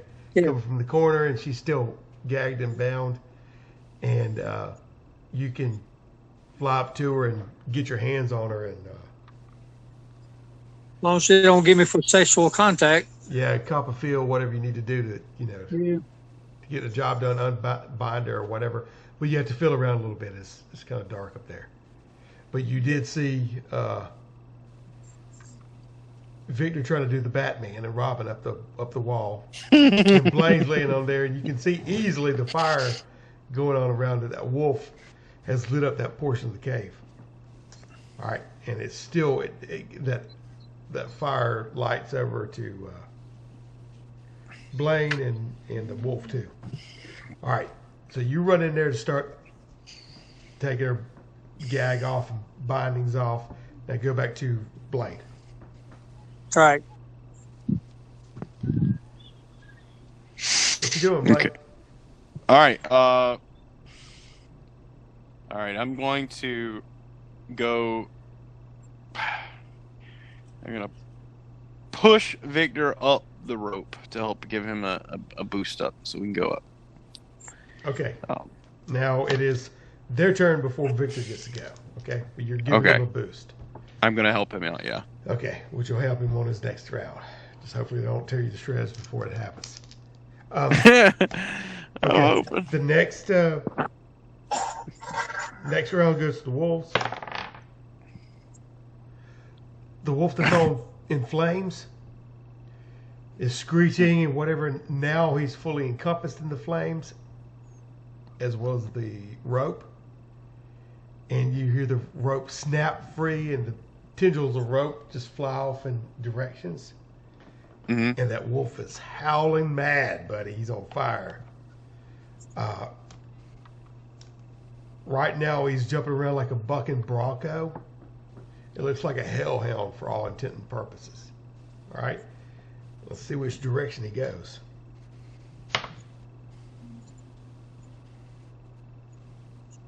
Okay. He's right up against that, so he starts jumping to the right. Jumping up and down. The other wolf. Dang, Bo. They ain't having much luck. He's trying to go after you, the other wolf.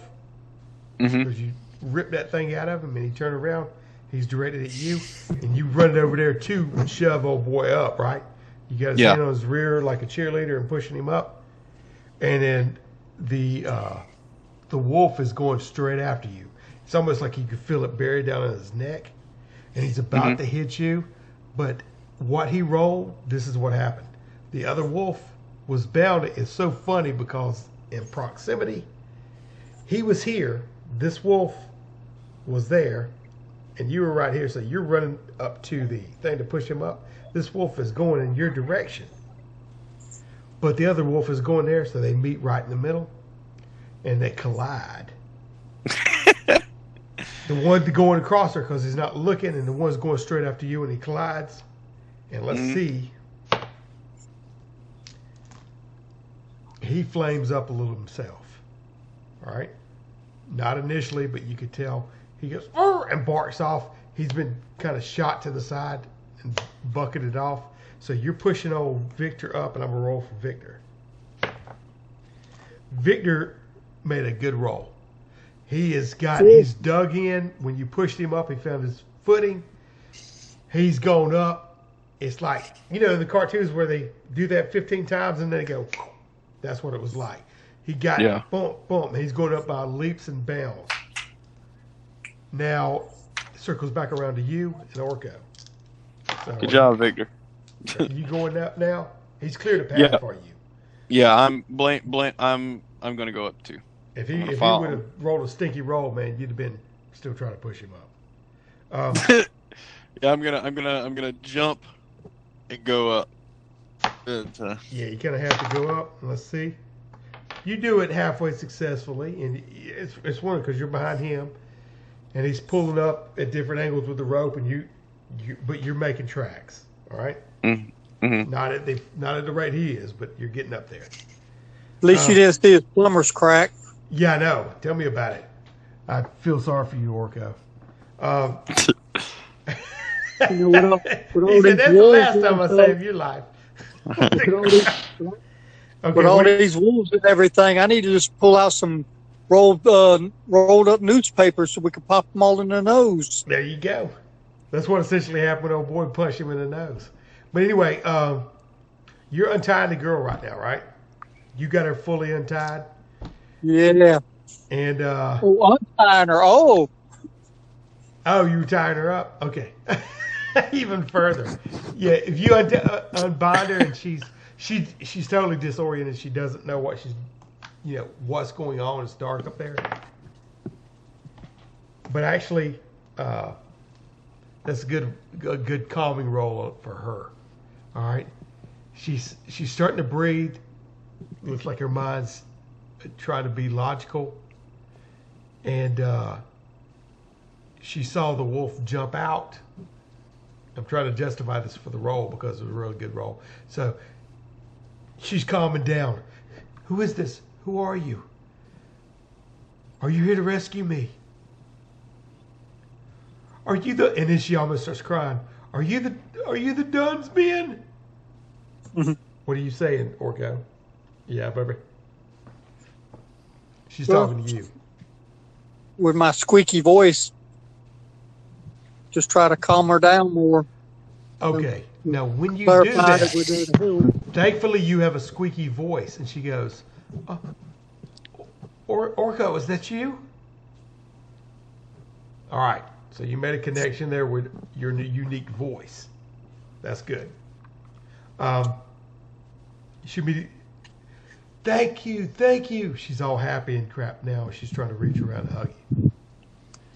Okay, now you go ahead, Blaine. Are you shoving Victor over the edge there? I'm tempted to. I'm not gonna lie. Good join Cringer in the afterlife. No, I mean like no. up onto the second tier. Oh yeah. I'm gonna Blaine's gonna push Victor the rest of the way up. I like Okay. that.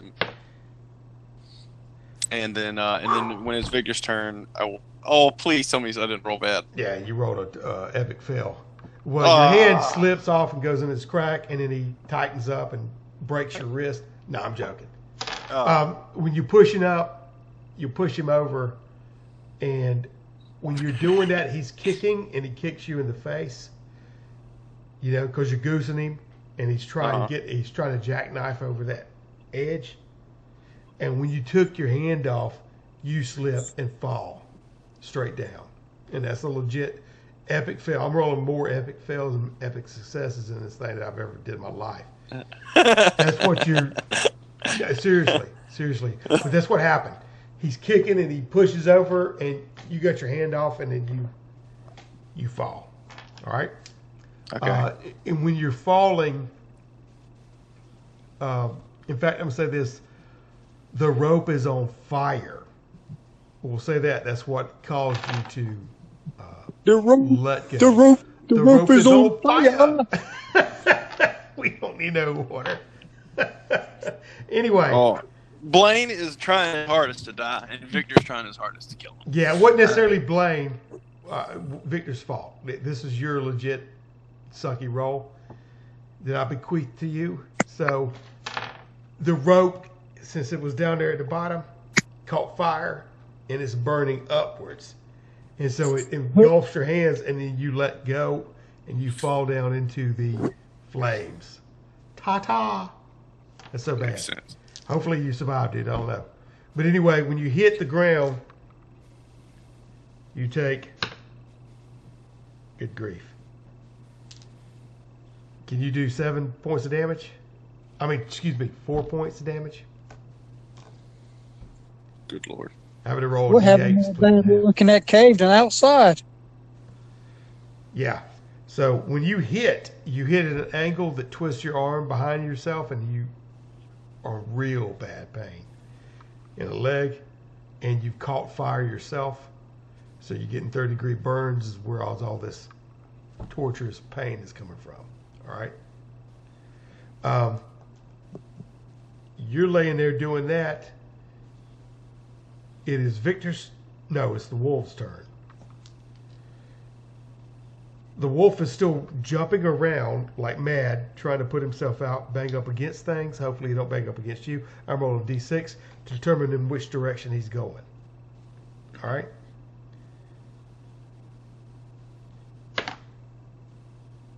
Okay, well, good thing he didn't roll a 5. He rolled a 2. He's going away from you.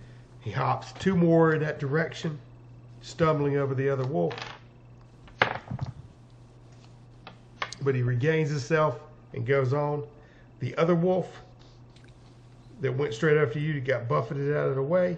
He sees you fall. He's going right after you, and he hits you. Buddy, good. When I say good, it was a good right on target. Now let's see.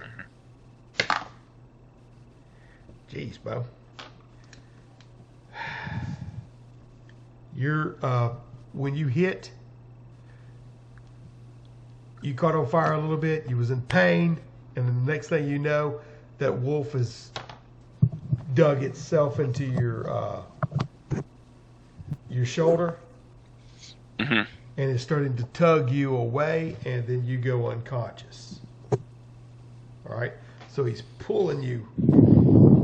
You hear right beside, like you're screaming, is all of a sudden eerily drowned out by the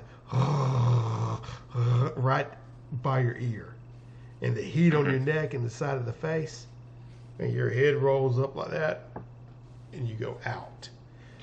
Now, Victor's up on the ledge, and he had gotten up there, and he heard your woo fall, He looks down and sees you hit at odd angles, and then sees the wolf jump in and start pulling you back. You know how that'll drag something. Okay, now that was them, and now it's Victor's turn.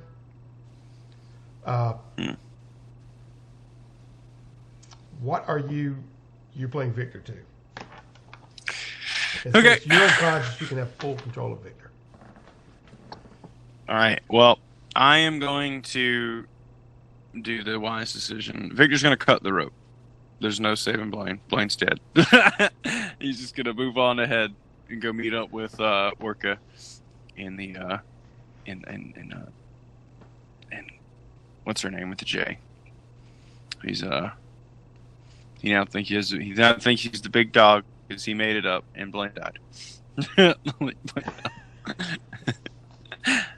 I'm just gonna kill Blaine, dude. There's no way. I'm not risking the whole party to save Blaine. He's on fire, 3rd-degree burns, getting ate by wolves. It just only makes sense to cut the rope and cut your losses. Leave them down there to die. So you're cutting the rope right now, right? Yes. Okay. Fucking Victor. Okay, you're cutting the rope and you cut it loose. It takes him that turn to do that. All right. Yeah. We swing back around to the top of the thing, and Orko, you're there. Okay. The princess is unbound. You're up there with her. She recognized your voice. She's in good standing. She's calmed down. I'll help you, Miss Princess. He's ready to drop kick Victor back to the floor.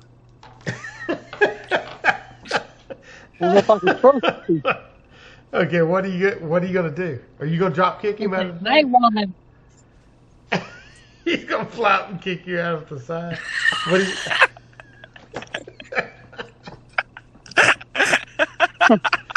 Now what? What you gonna do, Orko? Oh Lord! You owe some hot water. Love these die rolls. Jesus, we have to look around and try to figure out how we're gonna get out of there now. Was that the only way in and out? When you're at top here, well, it's dark up there right now, so you can't really see much of anything. You can hear. I'll give you a perception roll and kind of see if you get a general feeling for how big the. Well, actually, you saw it when you flew up there the first time. It's about. I need to go get that. I need to go find that glowworm. It's about half as big as the bottom section, right? And it's more Right. like being in half of a turtle shell, the inside of one, right? Where the bottom is more like the full turtle shell that just kind of creeps up to the top bunk.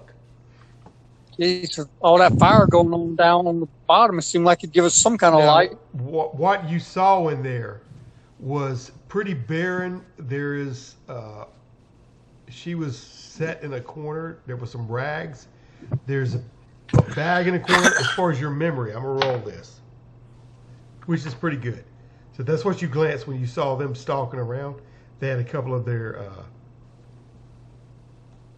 spears or the javelins propped up against the wall. They had some. It looked like some bags and just rags and stuff over in the corner. The girl was sitting there tied up, squat Indian style.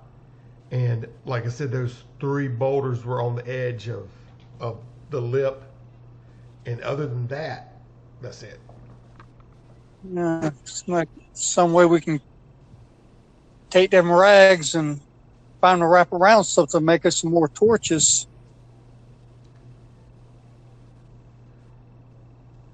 Okay.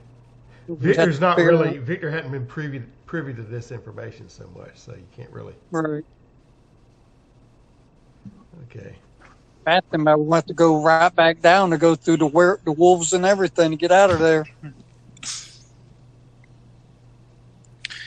Well, the hope is that the flames will take care of them. Get cut off their escape. I don't know how much flame is down below. Well, since I'm the floater, I'd have to go down there and re-scout everything. make sure it's safe for the other two to come down. Okay. Well, I mean, if you're not going to do anything, are you just looking around and letting the flames die down? Well, look, really nothing to do but to try to find a way out of there. And that's the only way out. Just go back down and through all of it. Yeah. Well, what about okay, it is your turn. If you're looking around, that's what you're remembering. But it's fairly dark in there right now, so you're not really seeing anything. If you want to talk to her, if you want to, you know what I mean, do anything, you can do that. But otherwise, I'm just going to have you kind of just thinking about what can I do here for your turn. And remembering everything I said. So it is their turn down here, the wolves, the howling wolves, the scalded dogs. Okay. 5.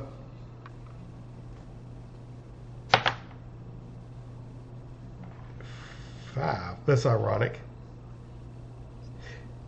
The wolf bounds over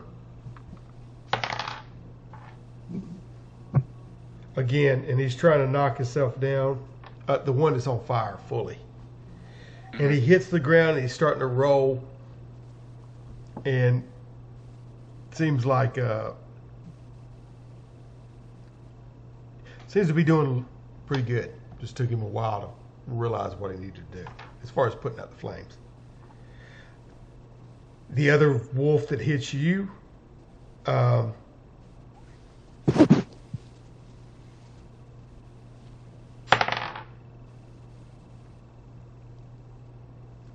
okay, you see down there the one that's dragging Blaine away. Mm-hmm. His hind haunches, you see a little glowing embers of the ends of the hairs on the side of himself still glowing a little bit, but he's still pulling and tugging, and he'll relatch onto Blaine a little bit and pull him and kind of shake his head. And he's backed up far enough to where he throws him in the corner, and he'll roll him over, and nudge him like that. And then he kicks up his head and he howls like crazy. And then he goes right down on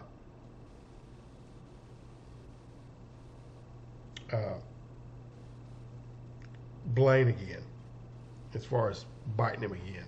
All right. Right into his neck. Both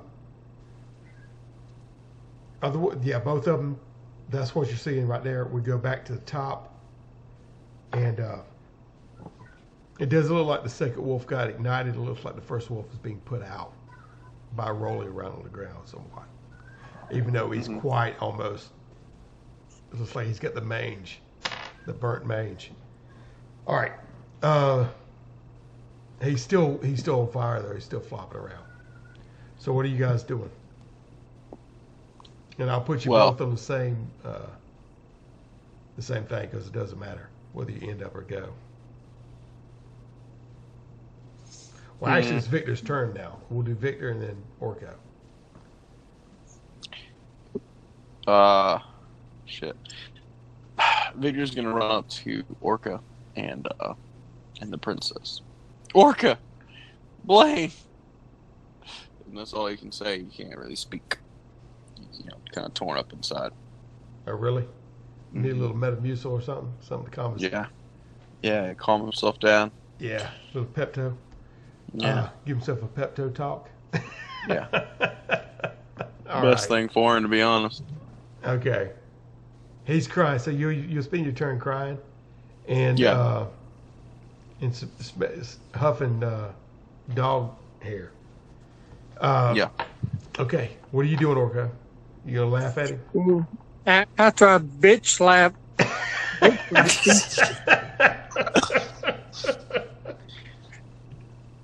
to get him back into the world. Wake up! Yeah, that's Wake why up, you girly man. Victor. Come on. I do remember about where the swords, spears, whatever them things was against the wall. Yeah. I'll grab one and fly down and try to take care of the dying wolves. Okay, this thing's gonna be heavy for you. The main thing it's the only way we can get out. So we gotta get rid of the wolves, one way or the other. Okay.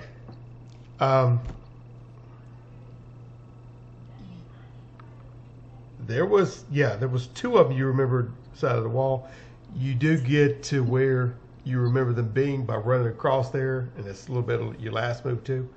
You grab that thing, and it's kind of heavy for you, but you can pick it up. I don't know how well you can wield it. Your strength is you're kind of strong for a midget. Hey, obviously really well. You take I'm a that Loompa thing. Loompa. Now it's a javelin. You want to throw it, or you want to your Oompa Loompa, your Lollipop Guild member, Yeah, I'm a floating Loompa Loompa. certified, paid up Lollipop Guild member. I'm on a yellow brick road.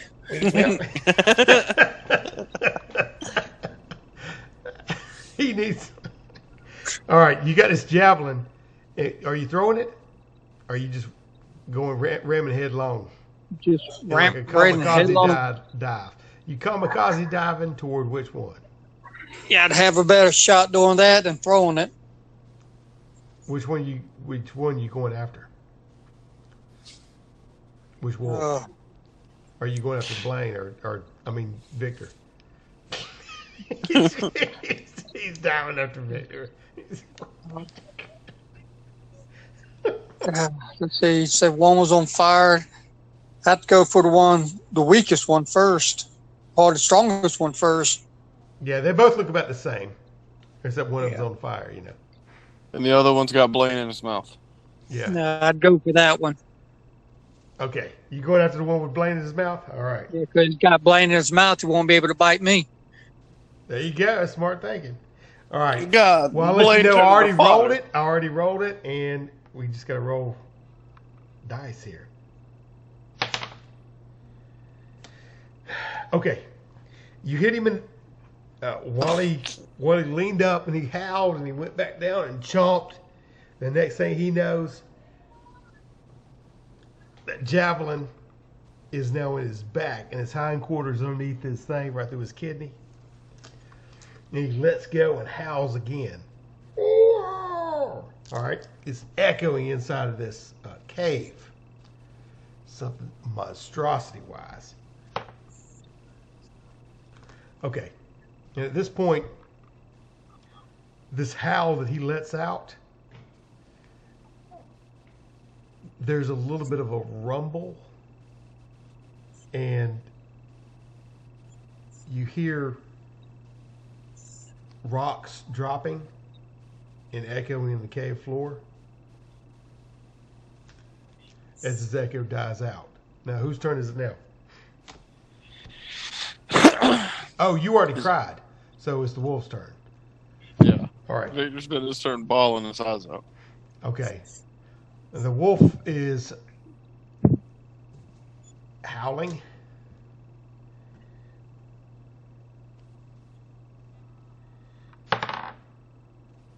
Okay, the one on the ground actually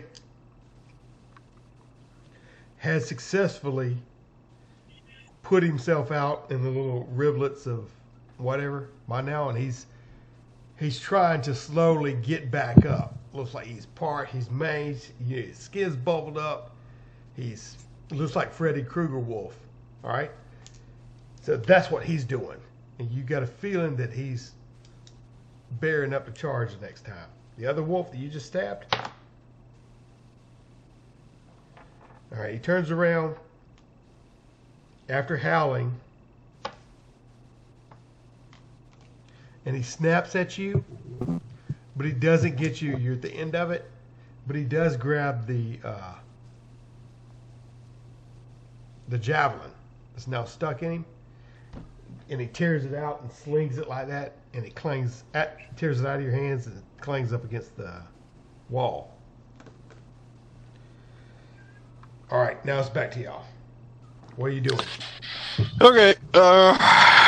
Now the fire has gone out. All right. Okay. The fire has gone out, but it's got to, because the wolf put it out. The rope had been cut. It's kind of a coiled up burning ember on the bottom of the floor, but it's like in half of a puddle. Mm-hmm. And what's strange, Victor?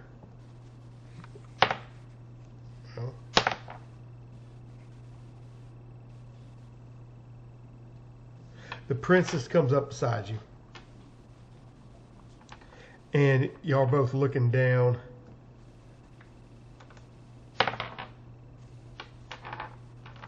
Victor, actually, you're the one who notices this. Orko's too busy, wide-eyed with this thing just flung out of his hand. The princess is engaged and looking at it.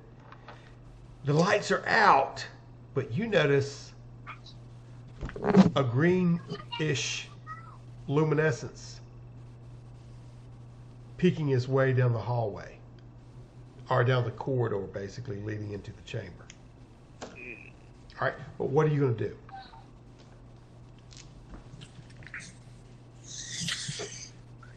It sounds like the blob is back from the other direction. Let's see.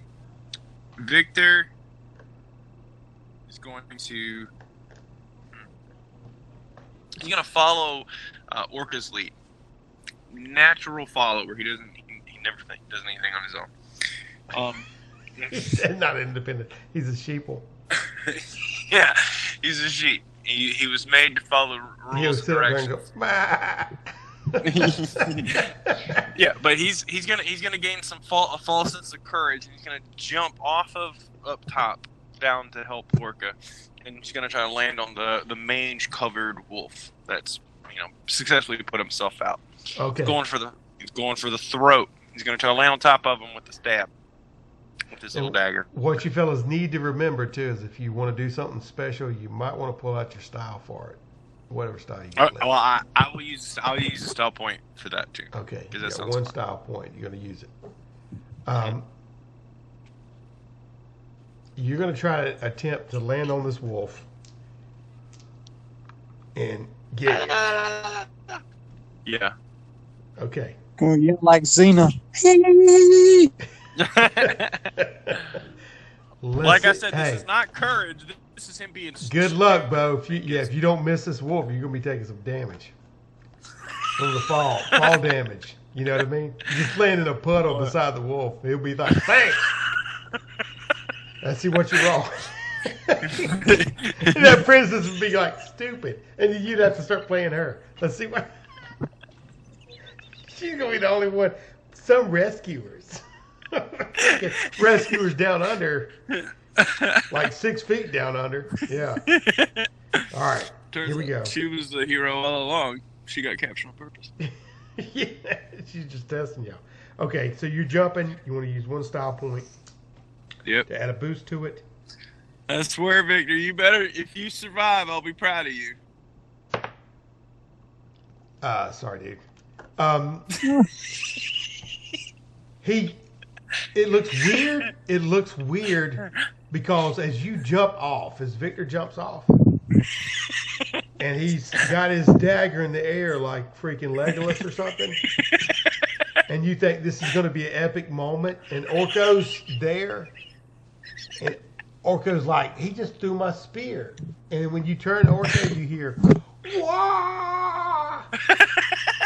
And you turn around at the corner of your eye, you see Victor in a heroic, like, death-throng jump, slashing down. And then he flies right by the wolf. Right by the wolf and face down. There's a face plant right onto, like, the ground right beside the wolf. All right. It's perfect. You hear a thud, and there's no air, like, coming out of his body. Like when All right. So we'll see what. I'm sorry. I don't mean to laugh. Sorry. Okay, you took 2 on that one. Okay. Okay, I'm sorry. I've collected myself. I'm sorry. Just like your description Okay, of you're it was so down. perfect. You're down to 2. You're down to 2. Okay. Okay. Let's see. It's the wolves' time, though. Wait a minute. Yeah. Now it's Orko's time, actually. All right. I need some more mead. God. When in doubt, get drunk. All right. Go ahead, Orko. What are you gonna do? Oh Lord! You crazy idiots. I get myself into. He said. I blame the guy that didn't let us bring enough food. Still. Hopefully they'll feed up on those 2 and won't be hungry anymore. Y'all can just walk out of this place. Get them fat and lazy, yeah. They're freaking Dumb and Dumber. Get fed up on Dumb and Dumber, and then you can walk Just over with the princess. Go grab the princess and just fly out of there and be like, later. Like, I don't know why I sent the other guys. I can fly. All right. Trying to think how much damage is on them wolves. Well, as far as you looking at them, the one that looks more damaged is the one that had been on fire. I mean, he looks like he's really like a flea-bitten mange of a dog where he wasn't impressive. It's like shaving a chihuahua or whatever, or poodle when there ain't nothing underneath. Almost like I'd have to just fly around real fast and just get him with the knife. Okay. Well, it's your turn, and you got a knife in your hand. Oh boy, the other wolf ripped that out of it. It clangs, and you're turning direction though. You're going toward the other wolf because you see, oh boy, bah! And that wolf is looking at him right now. So you see an attack of opportunity. Yeah. You flying with your dagger. Ooh, sweetness. Okay.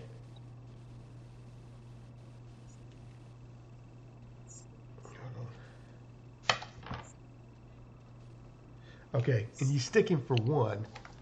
All right, but when it goes in,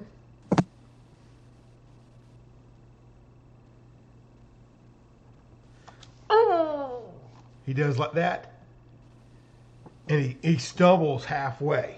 All right, he loses. God, like he he's gave the about to wolf an drop. orgasm. He lost his knees buckled. So like that, and he limps forward like he was already about to jump on the other one. He's not down yet.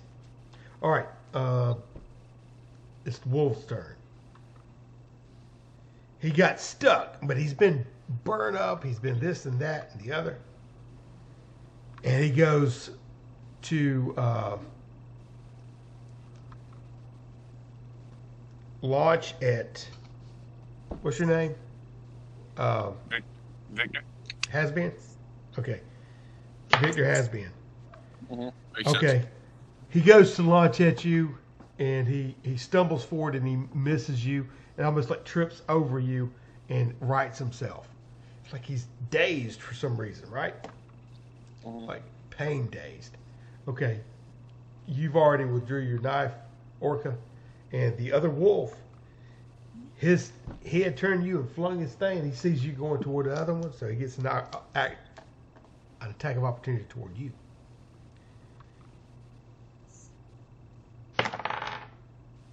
Crap. All right. He flies in, and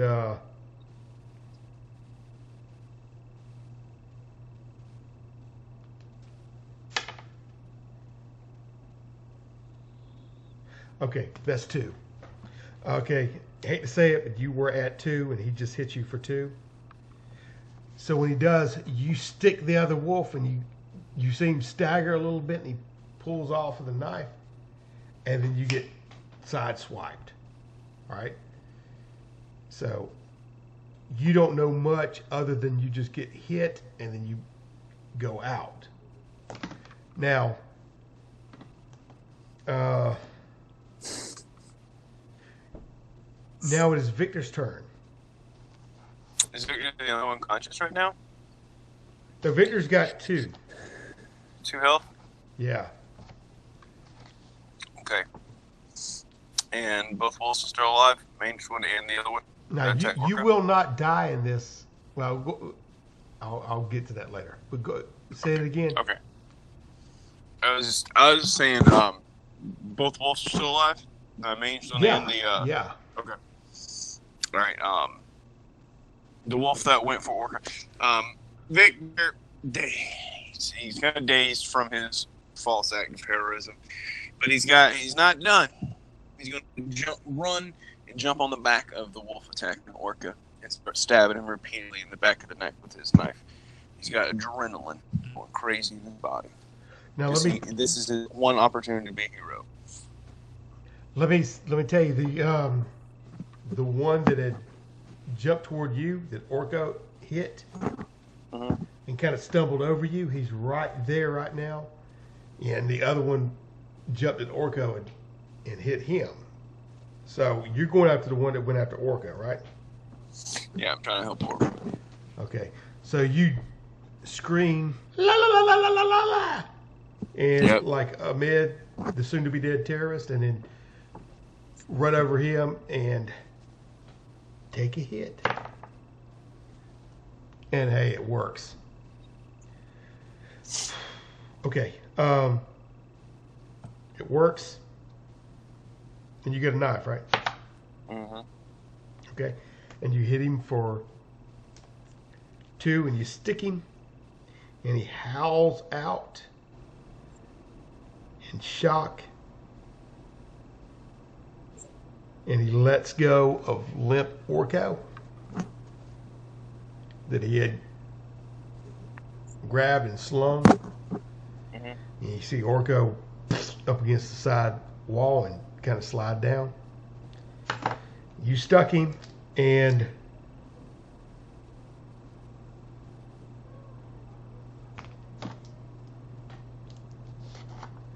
now it is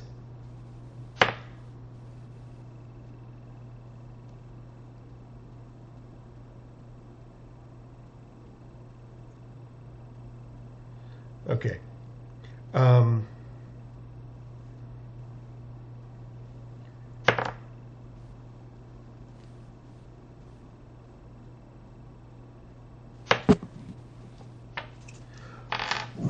Okay, so you went. Now it's Orco's turn, but he's passed out. The princess is screaming.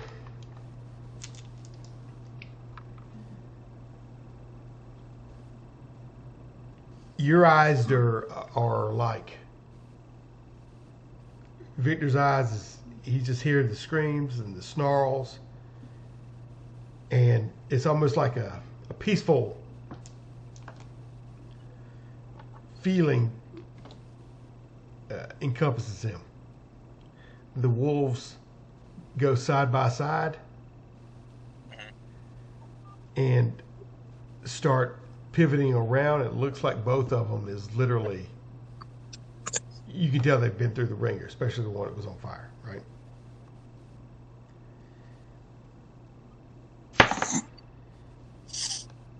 Okay, one launches in, the other launches in.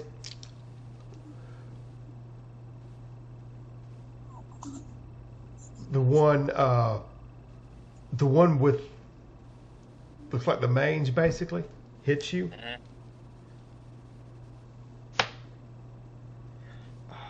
Okay. Hits you for 3. So you're basically -1, all right? The peaceful feeling you get when you hit the ground, you're laying there on your back because he had torn into your thigh, and he lets go, and you're looking up, and you can see this like green glow. It's like as your lids are closing, it's like there's a greenish translucent glow coming across the ceiling as you're following it with your eyes, and then your eyes shut. All right. Um,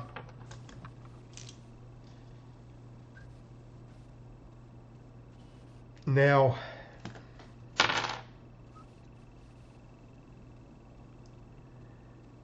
this is what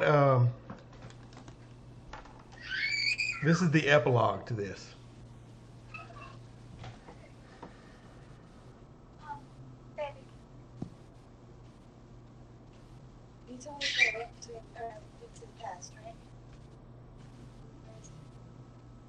It's on the Super Nintendo thing on the Switch.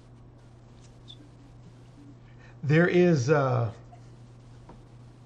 you guys, of course, don't know any of this, but there is a small statue of sorts erected in the town that you were from, carved out of the wood. I mean, carved out of, yeah, a wooden statue. And every winter time, you know, it would come through, it just gets dumped with snow on it and whatever. The princess actually made it back. Or I call her the princess, but the Dun's daughter. Jareen. She made it back, her way back. She was tired and beat up. She didn't have no trouble really on the way because the avalanche cleared out all the wildlife. She told the story of her rescuers in the village and set things straight. She had stayed in hiding up there, and whenever the green slime came in, it kind of encompassed the room and ended up going over. She had to wait a good while. The wolves couldn't override it, and it overtook them, and then it came over the rest of everything else and decomposed all the bodies, and kind of almost like the bodies themselves became part of the slime, got sucked up into it. And if you looked at it, she could see the bones and the pieces floating around or whatever. And then it eventually went out of the cave. Even though it left everywhere it left this residue that she could easily see and find her way out. But it stayed on that lower level. And then eventually it left out, and she took all the rags and whatever and tied them together and was able to let herself down. And then when she exited, she got her bearings when she left out, and that snow was pretty much still packed high, and made her way back after a day's travel back to the town. The town that she had found out that this was the Brotherhood of the Night that had taken her, and they did it to give her, as part of a deal, to give her to the neighboring town, the neighboring Dun. That, I know I mentioned his name earlier. I have to bring it up right here.